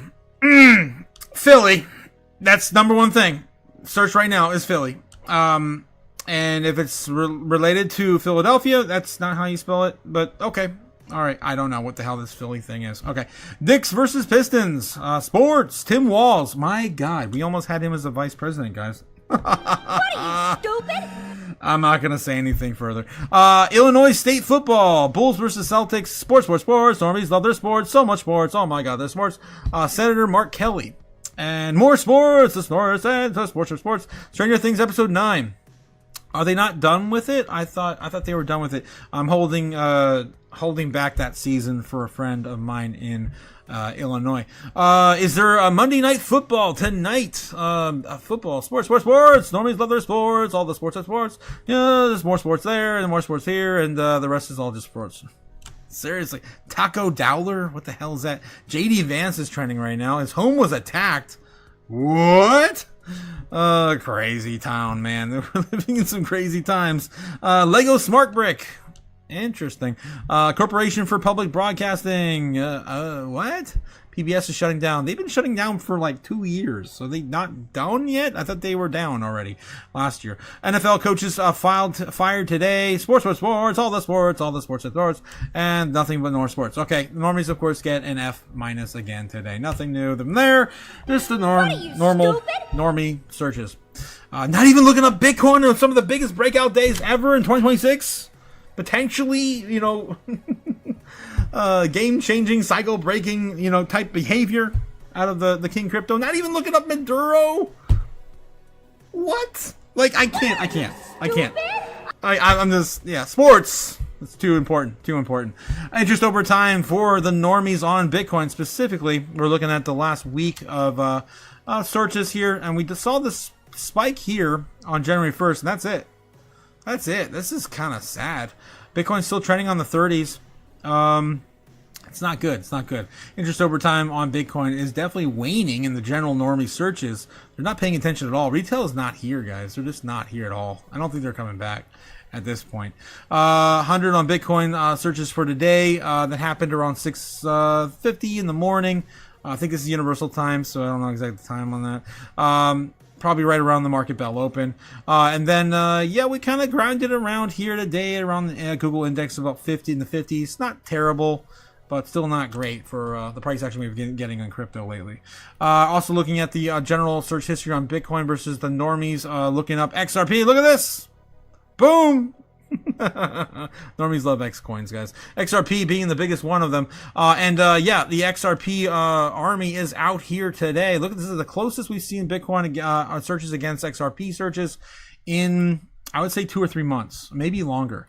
Let's see, the last 12 months. And let's say back in July was a big one, and there might have been a touch we had about 90 days ago, maybe. Nope, not even then. Look at that today, though. Boom. That's retail, guys. Retail's here. They're still here. Okay, I can't count them out just yet. You're just not here for Bitcoin. They're here for the X coins. All right, moving on.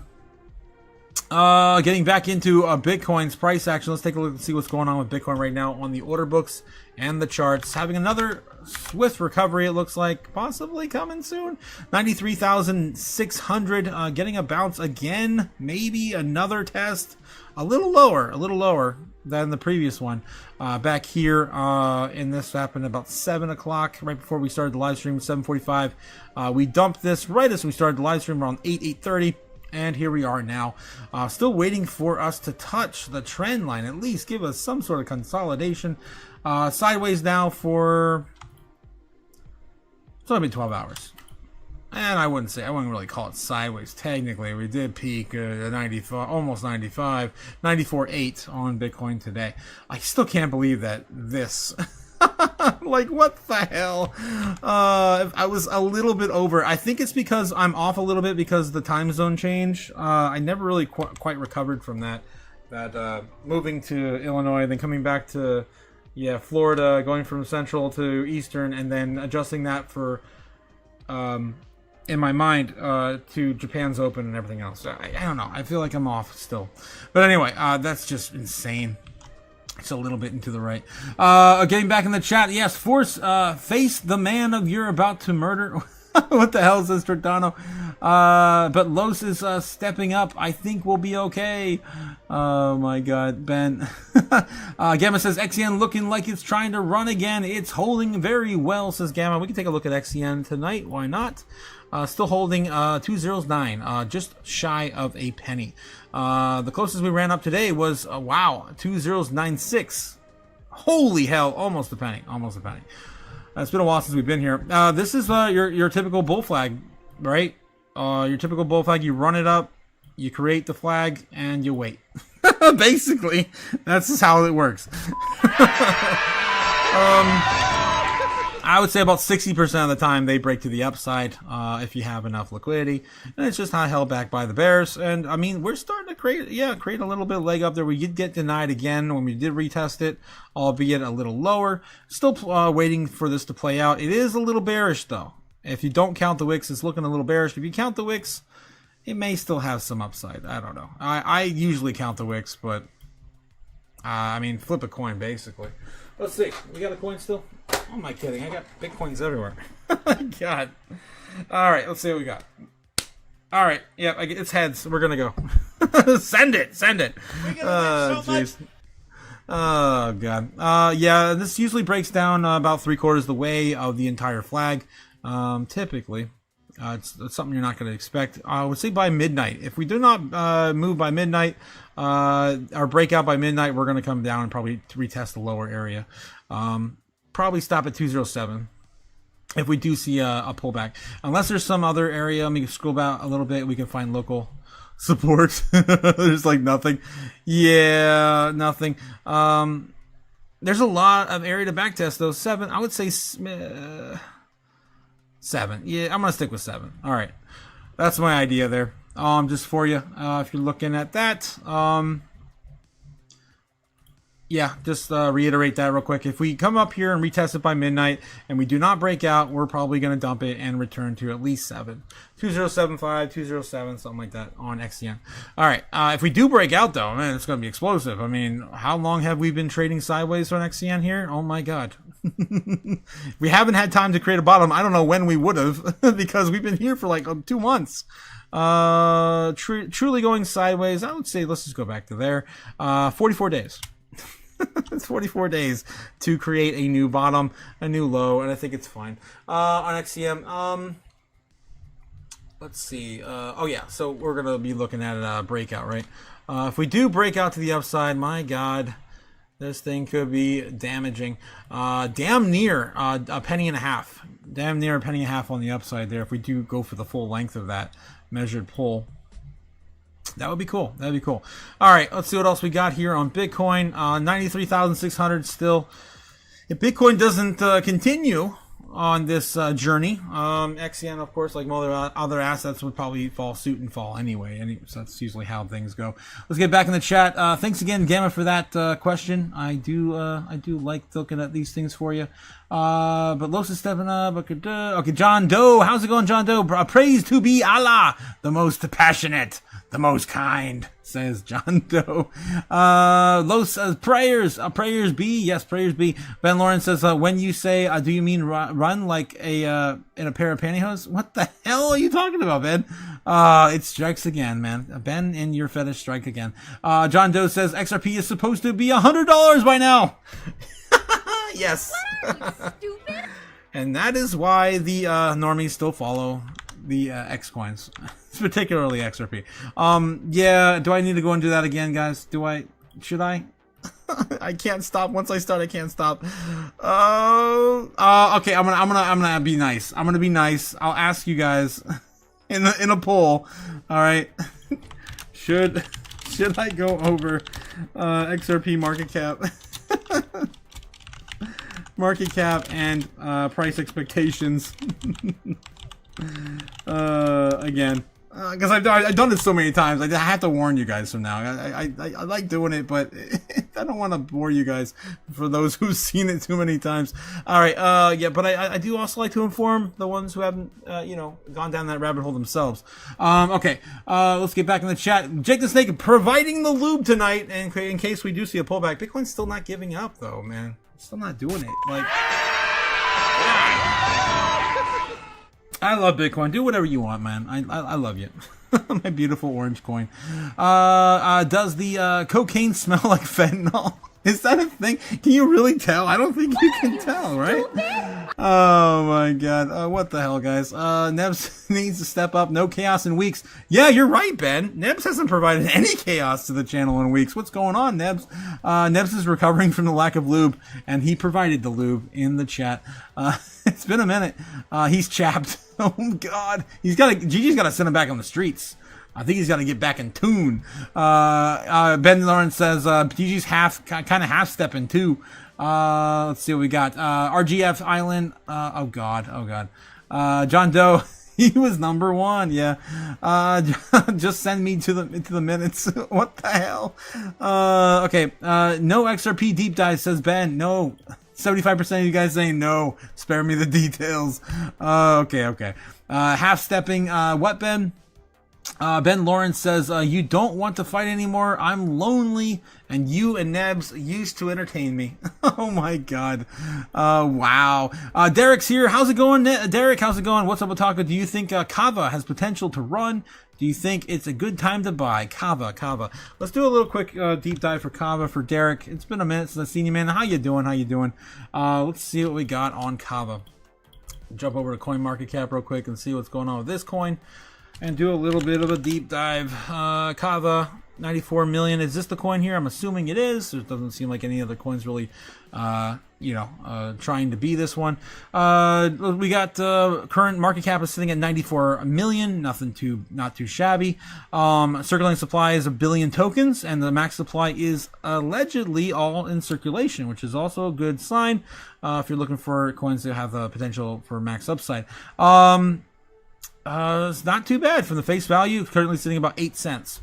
Let's take a look at the coin, see what's going on with it. Kava is a layer 1 blockchain, combines the speed and interoperability of Cosmos with the developer power of Ethereum. Kava was built from the ground up. They optimize its resources for protocol growth, strengthened by its Cosmos EVM technology that enables maximum scalability, speed, security, and developer support. Builders of Kava earn a share of Kava's rise of 750 million developer incentive fund via the program's blockchain-based distribution method, designed to reward the top protocols every month based on usage. I'm assuming that that's an airdrop they're giving to their top users. Who are the founders of Kava? Put in security decentralization first. Today, Kava's blockchain ecosystem has been developed by 100 application protocol teams and counting. Support is over 100 infrastructure teams. The Kava ecosystem is supported by multiple independent international foundations.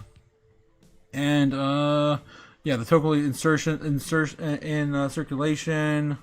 To confirm here, all vesting Kava has been unlocked in Kava's proof of stakes consensus mechanism, emits tokens to incentivize validators. So I don't think there is a max supply. It's infinite. Okay, that makes sense. I do not like that. How is the Kava network secured? Kava is built on Cosmos. I like Cosmos. I really do. They had a really decent staking mechanic in the last bear market. I did take advantage of that. I don't think it's as high as it used to be, like most assets as well. And uses a Tendermint. Wow, it's been a while since I heard about Tendermint.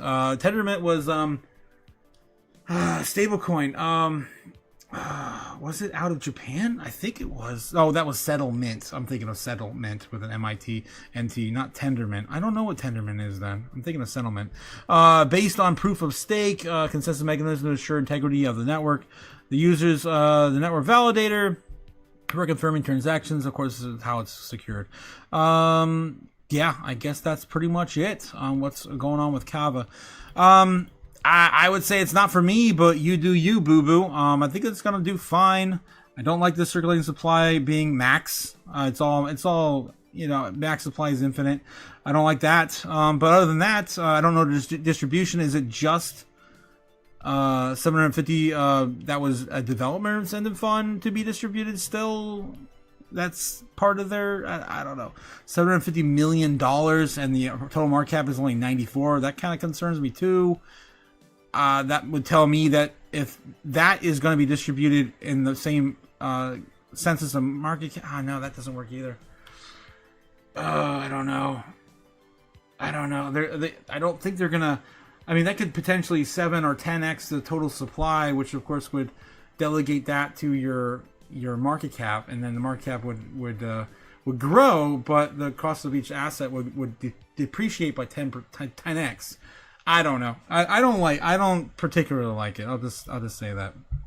All right, I'd have to know more, and I don't have the time. Unfortunately, I got to get back to this, guys. What are you guys doing in the chat? How you guys feeling? I got to catch up with the rest of you guys. Should my mom still mine Caspa? Says Truckdano. Sure, why not? Caspa, I think Caspa will do okay. I mean, it's I like its fundamentals are closer to Bitcoin than most, right? Brave McFreedom says when Cliff and OGB. Soon. What the hell? Oh man, soon. I think Cliff was here earlier. I don't know about Bobbin. I don't think Bobbin can make the evening streams because he's in Switzerland, I think. Stake Me remix for Stroke Me. Oh my god. That's an interesting. Yeah, stake me. If you want to make me. Yeah, I can see a song there, Ben, too. Yeah. Yes, your mom should be buying that all press the hot pockets. Oh my god. So we're just riding up from the right shoulder and then the drop to the taint, says Los. Oh my god, what the hell, guys? Brave Farming Freedom says maybe. That's the question, maybe. I'm hoping we just moon, says Braveheart. There you go. Hot pockets and your mom is priceless. Equals priceless. Gamma God says, Jake, why are you jaded with XCN? What did Jake say about XCN, Gamma? Let's see. What did he have to say about XCN? How dare you? No, there's really nothing there. Jake says, I'm so jaded with XCN, I really didn't believe this rally. Was it just me? I don't know, man. It looked like it was real to me. But yeah, I don't know. I don't know what you mean by that. I'm just, Jake says, I'm also pissed that I just didn't have any dry powder to buy anymore. At least I have been staking since March of last year, I guess. Okay. I guess you never can have enough of the one asset you really like, right? That's what I've always felt, right? I just don't have, enough Bitcoin. I never have enough Bitcoin yet. That's always the thing. I know. We all go through it. It'll be fine. We'll make it in the end, guys. It don't matter. Just make sure you keep stacking coins. Cliff says, kind of quiet too. Jacob Sake says, I'm also pissed. Okay, I think I read that one earlier. Okay, I think I'm almost catching up, guys. It's so hard to catch up in the chat. Stake Me, remake, yes. I think I read that. That's the question. Hoping we just moon. Where was I? Jacob Sink, Braveheart says, I'll take the money rather than more accumulation phase. Really, Brave? I don't know, man. I don't want any more of this. You guys want more of this? Do I have to really ask the chat again? Do you want to keep saving your hard-earned, net worth and value in this shit? My God. Okay. You hold it right. Says Gamma. Gamma God says to Jake, well, this year just may be XCN's year. I think this year will be everyone's year. Trick Down says, my mom says hello, except for a lot of the meme coins. Guys, there's 30 million meme coins. Get the hell out of them. Run as fast as you can to the exit. Go. What are you doing? Oh. What are you, stupid? Yes. Okay. Cliff says, chilling and appreciating the Crypto Otaku and the Chaos crew. Thank you, Cliff. Guys, of course, you demand Cliff's attention, and he, of course, gives it to you. Okay, Braveheart, yes. Jake Six says, I think I'm just cranky today, to be honest. I feel you, Jake. I'm cranky that my portfolio hasn't been this big since, what was it? The end of October, early November. I was saying early November. I'm cranky that it took this while to consolidate, and the Bears did exactly, or the institutions did exactly what I said they were going to do back in the summer, and that's of course make this look like the cycle's all done and over. We're going to roll into the next year, and then everything's at basically 90% off, scaring everyone out who's dumb enough to sell their coins, and we're of course here holding the bag, waiting for the pump up, and here we are now. Getting ready for hopefully another real altcoin season, not the silly thing we got last year. Let's see what we got back in the chat. Thirsty. Everyone's thirsty, Jacob's saying. I'm thirsty. I want a real drink. Damn it. Don't forget, guys, to hit the like and subscribe. I'm trying to get through the chat, but you guys just keep throwing up more. I'm about ready to do, of course, our Bitcoin predictions, as we do every single night. And with 97% accuracy, they usually come true. Yeah, it's ridiculous. I know. XCN goes to a penny and Gigi on her worst behavior, says Ben. I love it. Gamma Guy says, trying to get $1 out of 15 cents. John Doe. Oh my God. Shout out to John Doe from Gamma. Gigi can't deny it. She's a straight writer. God damn it. Jacob Six says, same otaku. Yes, sir. Bunch of Wall Street manipulators. Yes, yes. Ridiculous. I know. Me Too says, Braveheart to Los. What do we got? Ben Lawrence says, I'm gonna roll my XCM back into Z-Bag. My one true love. Yes. Z-Bag. I mean, if you're up right now, maybe this is the swing you're looking for, right? Z-Bag hasn't had a big enough pump yet. It did get a pump, though, so don't ignore that. But only ran up 21%, as XCN did run up hell of a lot more. Ran up 95% since Sunday. Let's look just as today's price action right here, around about midnight. There we go. On Monday, it ran up 63%, 65%, and held about 50% of that. So you do you, boo boo. I'm not moving any of my assets right now. I'm waiting for some bigger moves.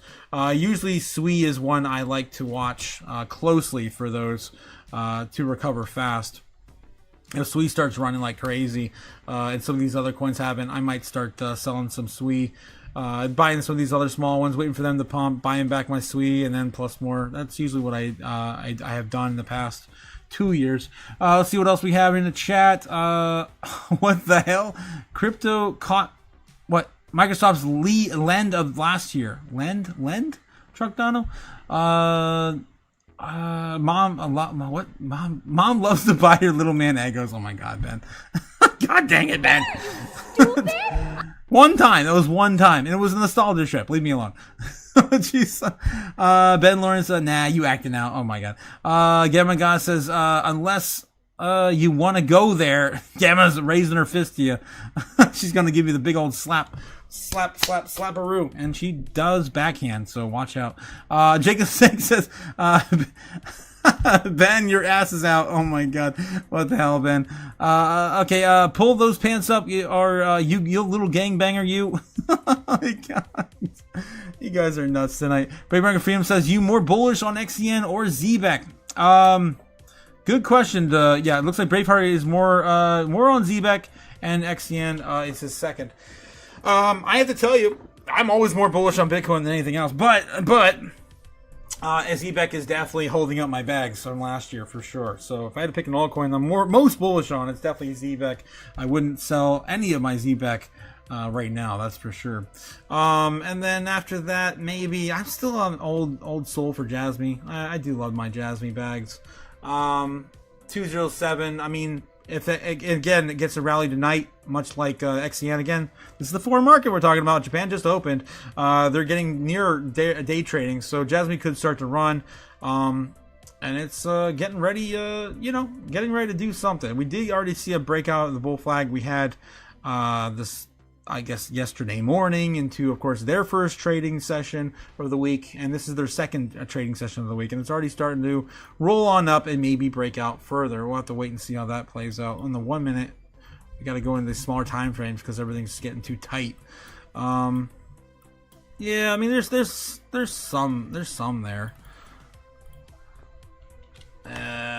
More than likely, it's gonna break down first, though. Maybe retrace back down 207.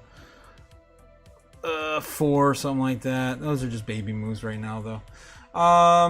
All of this to me feels like baby moves. Even Bitcoin only moving like a grand or two feels like a baby move. I mean, the grand scheme of things, when Bitcoin used to move like 10K, right? Yeah, this just kind of feels like a drop in the bucket in the grand scheme of things. When total market cap of crypto is only like, what, 3.2 trillion and not 6 or 7 or 8 like we're hopefully, expecting this year. That should have happened last year. Let's see what we got in the chat. Lego my ego. What the hell, you guys? I can never catch up in the chat. I'm going to have to just step away and do the predictions and get on with it. Get on with it, they say. Jeez. All right, I'm going to have to do it. I can't read the whole chat all night. It's getting ridiculous. Okay. All right, guys. There we go. We're going to do, of course, our predictions. We'll clean up the board from last weekend. Guys, that's right. Today's Monday. That means, of course, we're in for another Bitcoin prediction into Tuesday. This, of course, was, if you didn't catch it from the beginning of the live stream, I went over this, of course, our prediction from Friday into the entire weekend. This was the price action we chose that I personally believe we were going to head into, and that was our baseline bull target. We went right down the middle, perfect baseline bull, and I could not believe that this happened. Like, what the hell? Off by just a tad. I would say, I don't know, within like 6 or 7 hours, it would have been perfect alignment. But like I said, since the time change, I've been a little bit off on this. But you know, I'll take the win. Of course, I'll take the win. Let's clean this up for tonight and do another round of it. Of course, Crypto Chaos Magic. I miss my magic, man. I do have the altar, of course, still right next to me. All the elements are still here in the makeshift studio. I am, of course, away from the studio, out of the studio right now, of course, enjoying the sunny Florida weather. All right, 93,800 on Bitcoin. We still have not come back down. We have not retraced in any meaningful way. It just continues to be up and to the right on Bitcoin. These moves so far have been, they've been pretty good, but in the grand scheme of things, it's nothing like Bitcoin used to be. 10 to $12,000 candles. We need something bigger, man, more juicier. I think they're coming, and we're just waiting for the right narrative to play out. I do this every single night for you guys, and we always start with the foreign market open. The foreign market, of course, just opened a few hours ago. Right now, I believe it's about midnight. It's about 10:20 here in the United States Eastern Standard Time. Oh my God, I opened the wrong browser there. Let's go back. Here we go. I just want to see what Japan time. Am I right? Is it 2 hours ahead? I think it is. Yeah, still 2 hours ahead. Okay. I got to double check. And usually, of course, I bring you guys the predictions based on the current price action going on into the whatever market we're going into. Right now, we're doing the foreign market open. So right now, we're looking at the open for the foreign market, roughly around, of course, the same inverted that we have here in the United States. Of course, 9 is the market open, 12 represents the intraday trading beginning, and the 3 is, of course, the wind down for the market close. 9, of course, representing, of course, the foreign market. The American market opening here in the States. So again, it's all on the board for you. And yes, typically we make a sacrifice, right? I just haven't been able to do a full sacrifice since I've been out of the studio. So unfortunately, I'm just kind of working with scraps. I have, of course, all of the elements in the room. I've got earth, I got fire, I got wind, I got water, I got heart. What are you, stupid? For those who know. And then, we do, of course, our chaos magic. I am now a instrument of chaos. I feel like I burned enough money. I should definitely have bought my way into that by now. All right. Are you stupid? Here we go with the current Bitcoin predictions into the evening. And I want to be wrong, guys. I'm so tired of being right. Let's get wrong. Let's be wrong in such the most explosive manner, right? Okay. Bitcoin price action right now. I want to take a look at the order books just before I do it. As per always, bringing you up Kimbo the White Style Land on YouTube to facilitate that for free. We're doing the same thing. I'm so excited, guys. Don't forget to like, subscribe. But I've been so excited. I've been watching this price action that just keep build with the order books. Oh my God. I mean, remember when this was a complete gap right here? Like, all of this was not there. All of this was not there. This was empty. There were no orders here. This is all brand new today. Just today. Across the entire spectrum of the charts. Oh my God, the entire order books are being filled up and up and up. We're moving this up. And this, of course, is going to push price action for Bitcoin up. Do you see what I see here? I get so excited when I look at the chart or the order books now. I pointed that out last week, and I'm like, something's not right. Something's different. Yeah, we're moving up. This is what we're still seeing. We have not slowed down. We haven't come back down and retested any of these areas that we could, of course, find new areas of support. And consolidate, but we still will not do it. It just keeps rolling higher and higher and higher. So that's what I still see the same thing. Nothing's really changed from the beginning of this live stream. I still see new areas being built as we speak.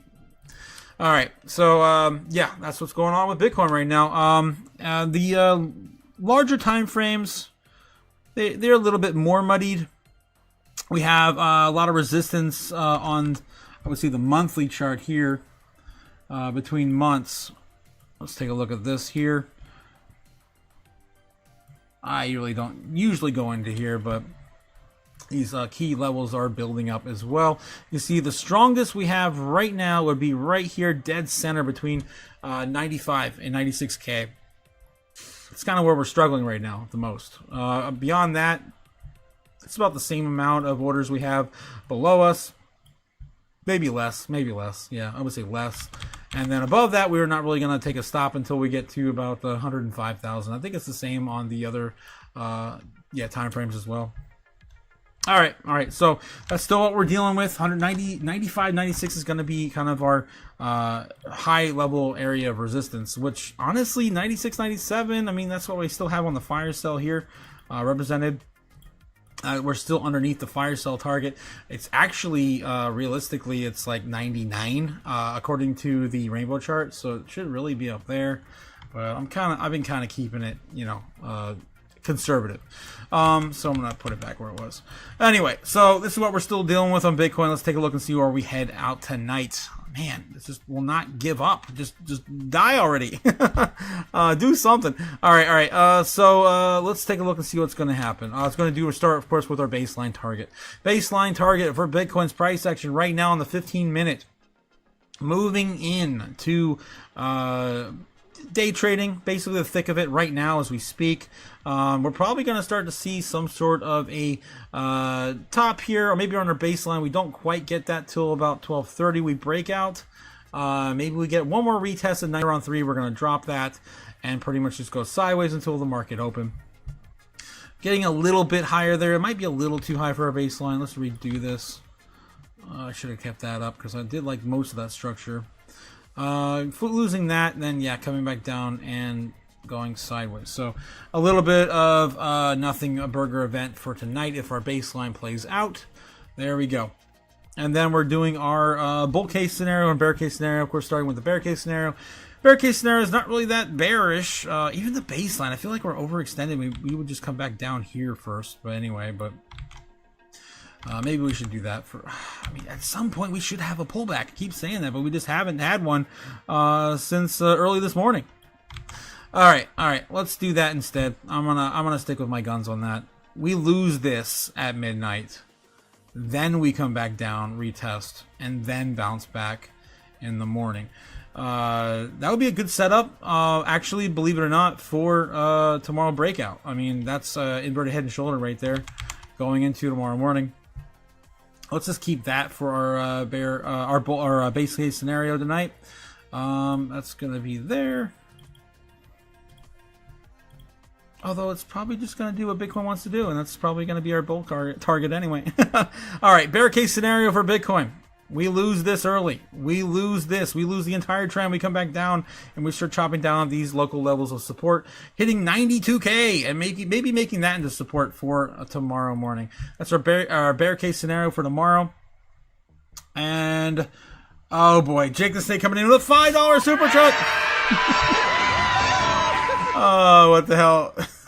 Jake the Snake sends this off to Shut your bitch ass up, you annoying little piglet, before I slap the shit out of you. Oh, there, you got that, Ben? You got that? Oh my God. Derail my entire live stream just to tell Ben off for you. Oh my God, what the hell, Ben? There you go, Ben. Sit down and shut your ass up, says Winnie the Pooh. Oh my God, you guys are insane. I'm trying to finish the predictions. For the love of God. All right. Bull case scenario for Bitcoin tonight. We just continue the trend. What stops this train? I don't know. Nothing has stopped this train. It's been a while since we saw a 6 a.m. breakout. Let's see what that looks like. 6 a.m. breakout to 95. Maybe we stop at 95.5. And then we saw that a little bit off for the market open. That'll be our bull case scenario for tonight if we do not want to stop this train. Yeah, I mean, that's par for the course. Yeah, that's it. We're still not giving it up. God dang it. Normally I would say we're going to go baseline bear, but my God, man. I mean, when do we stop? When do we stop? We have not stopped since the first. Literally. We have been going up since the first of the year. I'm going to have to say baseline bull again, guys. I'm going to have to do it. When are we going to stop? I want to be wrong, too. So prove me wrong, Bitcoin. God, do it. What are you, stupid? I'm tired of being right, damn it. It's been too many months of being right. Let's send it down to Pound Town. Just go down. Go down to 86K. I don't care. Do something fun for me. Hell, I want to be wrong in the wrongest, the worst possible way.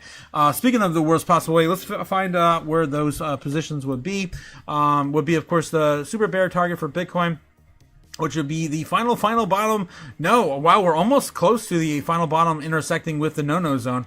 Believe it or not, if you guys don't remember the no-no zone, I don't know how it's hard to forget the no-no zone, right?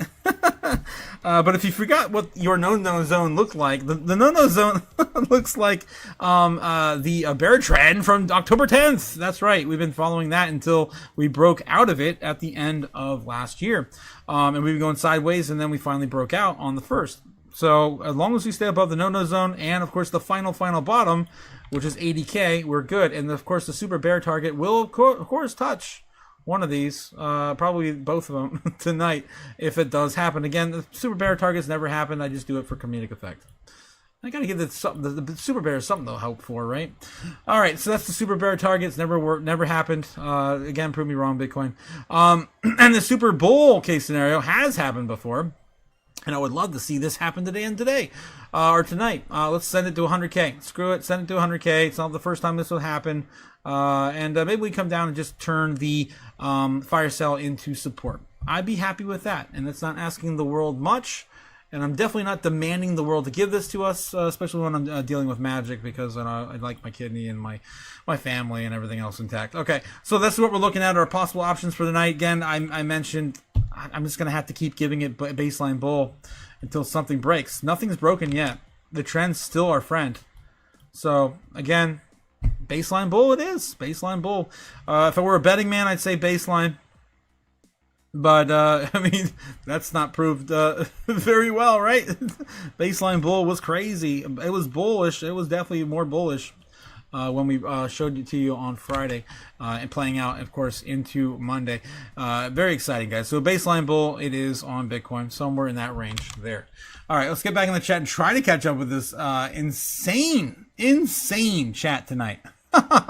So much fun tonight. Don't forget, if you haven't already, hit the buttons, guys. Like and subscribe down below. Of course, try to get those chats up to the likes as well. Thanks again, my friends. Thanks again. Let's see what we have before we head out tonight. Lo says, thanks, I'm getting twitchy. I'm getting itchy. Scratch his neck, says Ben. Truck Donald says, so should I bet on the Eagles to win? The Eagles? Oh, God. What is this Philly thing? You guys remember that in the normie searches? What were they trying to search for? Philly with an F. Like, what is that? What the hell is that? Philly. A young female horse. People are Googling what a young female horse is. Okay, all right, whatever. Gamma simp for life, says John Doe. Oh, damn, they calling you out, Gamma. What are you, stupid? Who's a simp? Who's a simp? John Doe said it, man. John Doe. He said you were a simp, Gamma. GG. Jacob Sake says, I'm gonna send that to your wife, Ben Lawrence, and tell her that when you act up. Oh, what did he say? What did Ben say? Just the two of us, Jacob Snake. We can make it if we try. Oh, okay. I see. Okay. Yeah, it might work. It might work. You might have him on that. Blackmail. Ben Lawrence says, I listened to Bobby Womack all weekend and thought about you, Jake the Snake. Oh my God. Jake the Snake says, your daughter will send it to you. Oh, damn. Jesus. You guys. What the hell is a Bobby Wojak? That's what I'm thinking too, Jake. Baseline bull, says Lawrence. Yes, baseline bull. Looks like Bitcoin's already starting to attempt to reclaim 94, about $150 away from price action right now. I'm trying to catch up with the chat. We're still 16.4 billion ahead of the bears right now in total volume. Let's see what we got. She's a T, Jake the Snake. She's already done what? Does that? What? You guys are nuts. John Doe says 56k Bitcoin is the next in 2 months. Oh man, I warned you all, says John Doe. That would be impressive, man. You definitely would break all of the cycle theories, all of them, if we hit 56k. I mean, you're talking like we've never, lost previous all-time high ever, right? After a new president has been elected. And of course, the business cycle and everything else is already, once it already concludes. No zone is what I wanted this whole time, but no, we just had to move up. I know, Jake, I'm sorry. The no zone. But the no zone wasn't even that bad. The no zone only sent us down to like, I don't know, if it crossed with where we are now. I mean, realistically, it only took us to 80k. I mean, you wanted us to follow the no zone all the way down to, what, 70k or what you were hoping for down here? Yeah, I don't think it's happening anymore. Sorry, Jake. Sorry. You can't lose with Bitcoin. Price down, buy. Price up, take profit. It's the ultimate hedge. 100%, Truck Dono, 100%. A good job winning, says Ben Lawrence. Braveheart says, trying to rapidly lead the peace pipe for Ben Lawrence and Jake the Snake, but my fingers are too sticky, and GG keeps sheafing them up as fast as I can load. Mama Iron Lung. We'll take a break soon. I don't know. Some people just want to watch the world burn. I know, right? Some people just want to watch everything burn, right? Even their savings accounts. I keep. But you know what? I do like burning money. It's a lot of fun. But never sell Bitcoin. Yes, never sell your Bitcoin, Truck down 100%. And never save your cash in dollars, right? Never save your worth in dollars. Mama Iron Lung can't answer the phone right now. She's busy with a fat spleef. Oh my god. Oh my god, Jake. Braveheart McFreedom's got gas. Oh my god, you guys are insane tonight. That's what? Meat. We stay hard, says Jake the Snake. Hard. I can't. Freaking eggplant, dude. What are you, stupid? Jeez. I thought you meant like you stay here and watch the charts hard. No. Yeah, we're doing that hard with. You stupid, Jake. Okay, Jake also having another clip here for the chat. Music? Oh shit, I forgot. Jesus Christ almighty, is him fucking saying. Get up, cocksuckers. Salute the flag. Get up, everybody, get up. It's Memorial Day weekend. I'm sure you had a grandpa who killed a Japanese persons. I'm sure you had an uncle who stabbed a Puerto Rican in the heart. Something. Get up. It's not about potato salads and cheeseburgers, you fucks. It's about being a fucking American, a state of mind. You don't need to be born in America to be an American. You just need to get up in the morning, grab your balls, and look at the flag, and look at Jesus and say, you know what? I got this, cocksuckers. I don't need no fucking welfare check. I'm a savage. All I need is a fucking knife, a spear, and I don't even know what I need no more. You know what I'm saying? It's Sunday, special edition, Memorial Day weekend. Get your shit together. Oh my god. I guess there are some proud Americans out there. Jake. Oh, what the hell. Geez. Jake the Snake stealing blue chewables. Oh god. Oh my god. You're insane, Jake. You're insane. Don't speak on me, John Doe. Don't speak on her. GG says. Okay. Still thirsty though. GG, it wouldn't hurt you to tease a little. It's good banter, says Ben. Oh my god. Hard. Steps is hard. Oh my god. What the hell are you guys saying? Holy shit. What are you, stupid? Gigi is tough. She keeps you on your toes, which keeps you young, says Ben. Jake and Snake says, all I need is a knife, a spear, and a beer. God, yeah. America doesn't know what has to stand up anymore. My God, it's insane. John came in with us. A fire in his eyes. Yes, John Doe. Jeez, is there a hand clap emoji? I don't think so. I think it's just kind of like hands in different directions and stuff. Oh wait, no, I thought there was like an applaud or something. I think this one. Yeah, this one here. If it works. Yeah, that one. This one. There's a hand clap emoji. Ben Lawrence says, baby girl, why you mad? Yeah, Jake's found it. Jake found it. You sounding like Jake the Snake. Oh God. Get up, cocksuckers. Oh my God. What are you, stupid? I lived in New York for a long time, man. I heard New Jersey, in Brooklyn, accents all the time. It's for the chat tonight. It's for the chat. Royalty sounding. What a compliment. Oh my God, you guys. All right, let's take a look at Bitcoin one more time before we head out tonight. 93,800 again. This is what we're looking at. Possibly for our baseline bull targets tonight. Baseline, we come down and at least retest the trend line, which at some point we should, right? Right?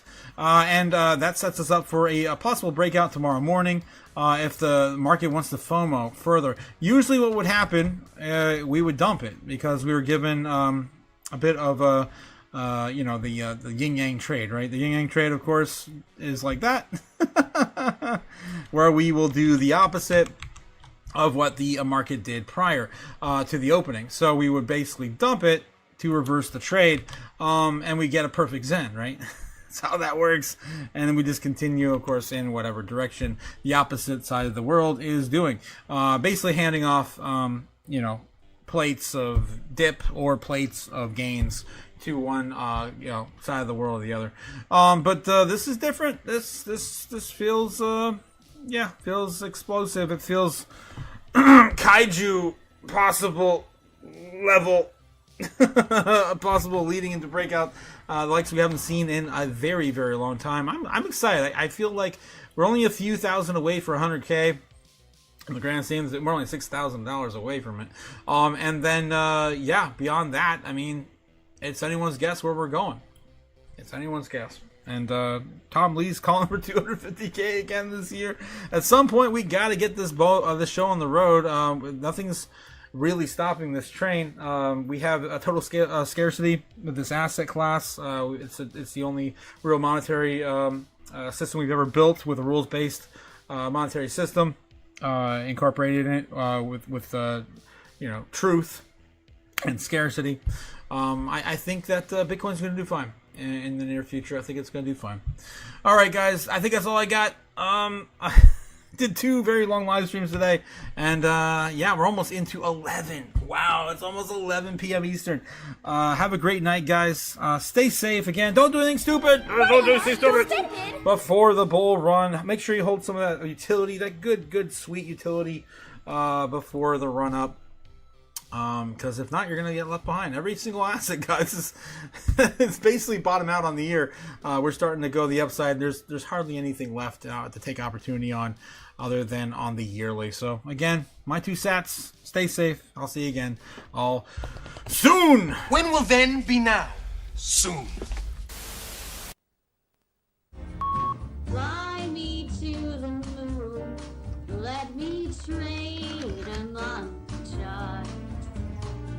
Let me see what freedom's like without money and gold bars.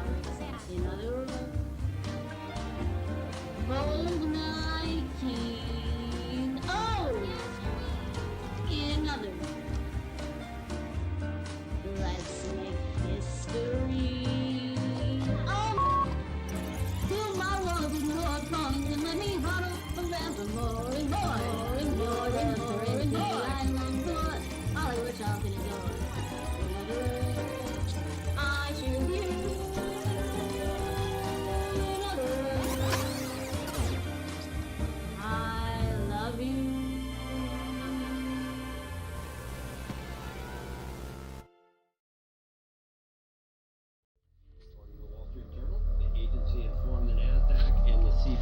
CBOE that BlackRock. Oh my God, Ben! What the hell? Coming in the outro with a $2 super chat, my friend. Jesus. And you got some more messages for Ben. Let's hear what this is. What's going on with this the Ben? Right at you, Ben. I did nothing wrong. I did everything correct legally. Everything was right, and now I get fucked. There you go, Ben. Oh my God! I did nothing wrong. Yank the Snake has done nothing wrong, Ben. Leave him alone, man. What the hell? Oh, it's ridiculous, guys. Also, I got one more fortune cookie for the week. This is it. This is my last 4chan, I think. Yeah, this is all just... Yeah, the rest of this stuff over here on the desk is just silly paper trash, I guess. Yeah, I just got fortune cookie left. So one fortune cookie left. Let's see what we got. Hopefully it's something good, because the last time wasn't that great. It's like something about sports or some shit. I don't know. Let's see what we got. Dreamers are the architects of a brighter world. Yeah, and I think the hodlers are gonna change the future, guys. So they keep that one in mind. Yeah. So dreamers are the architects of the brighter world. Yes, I agree.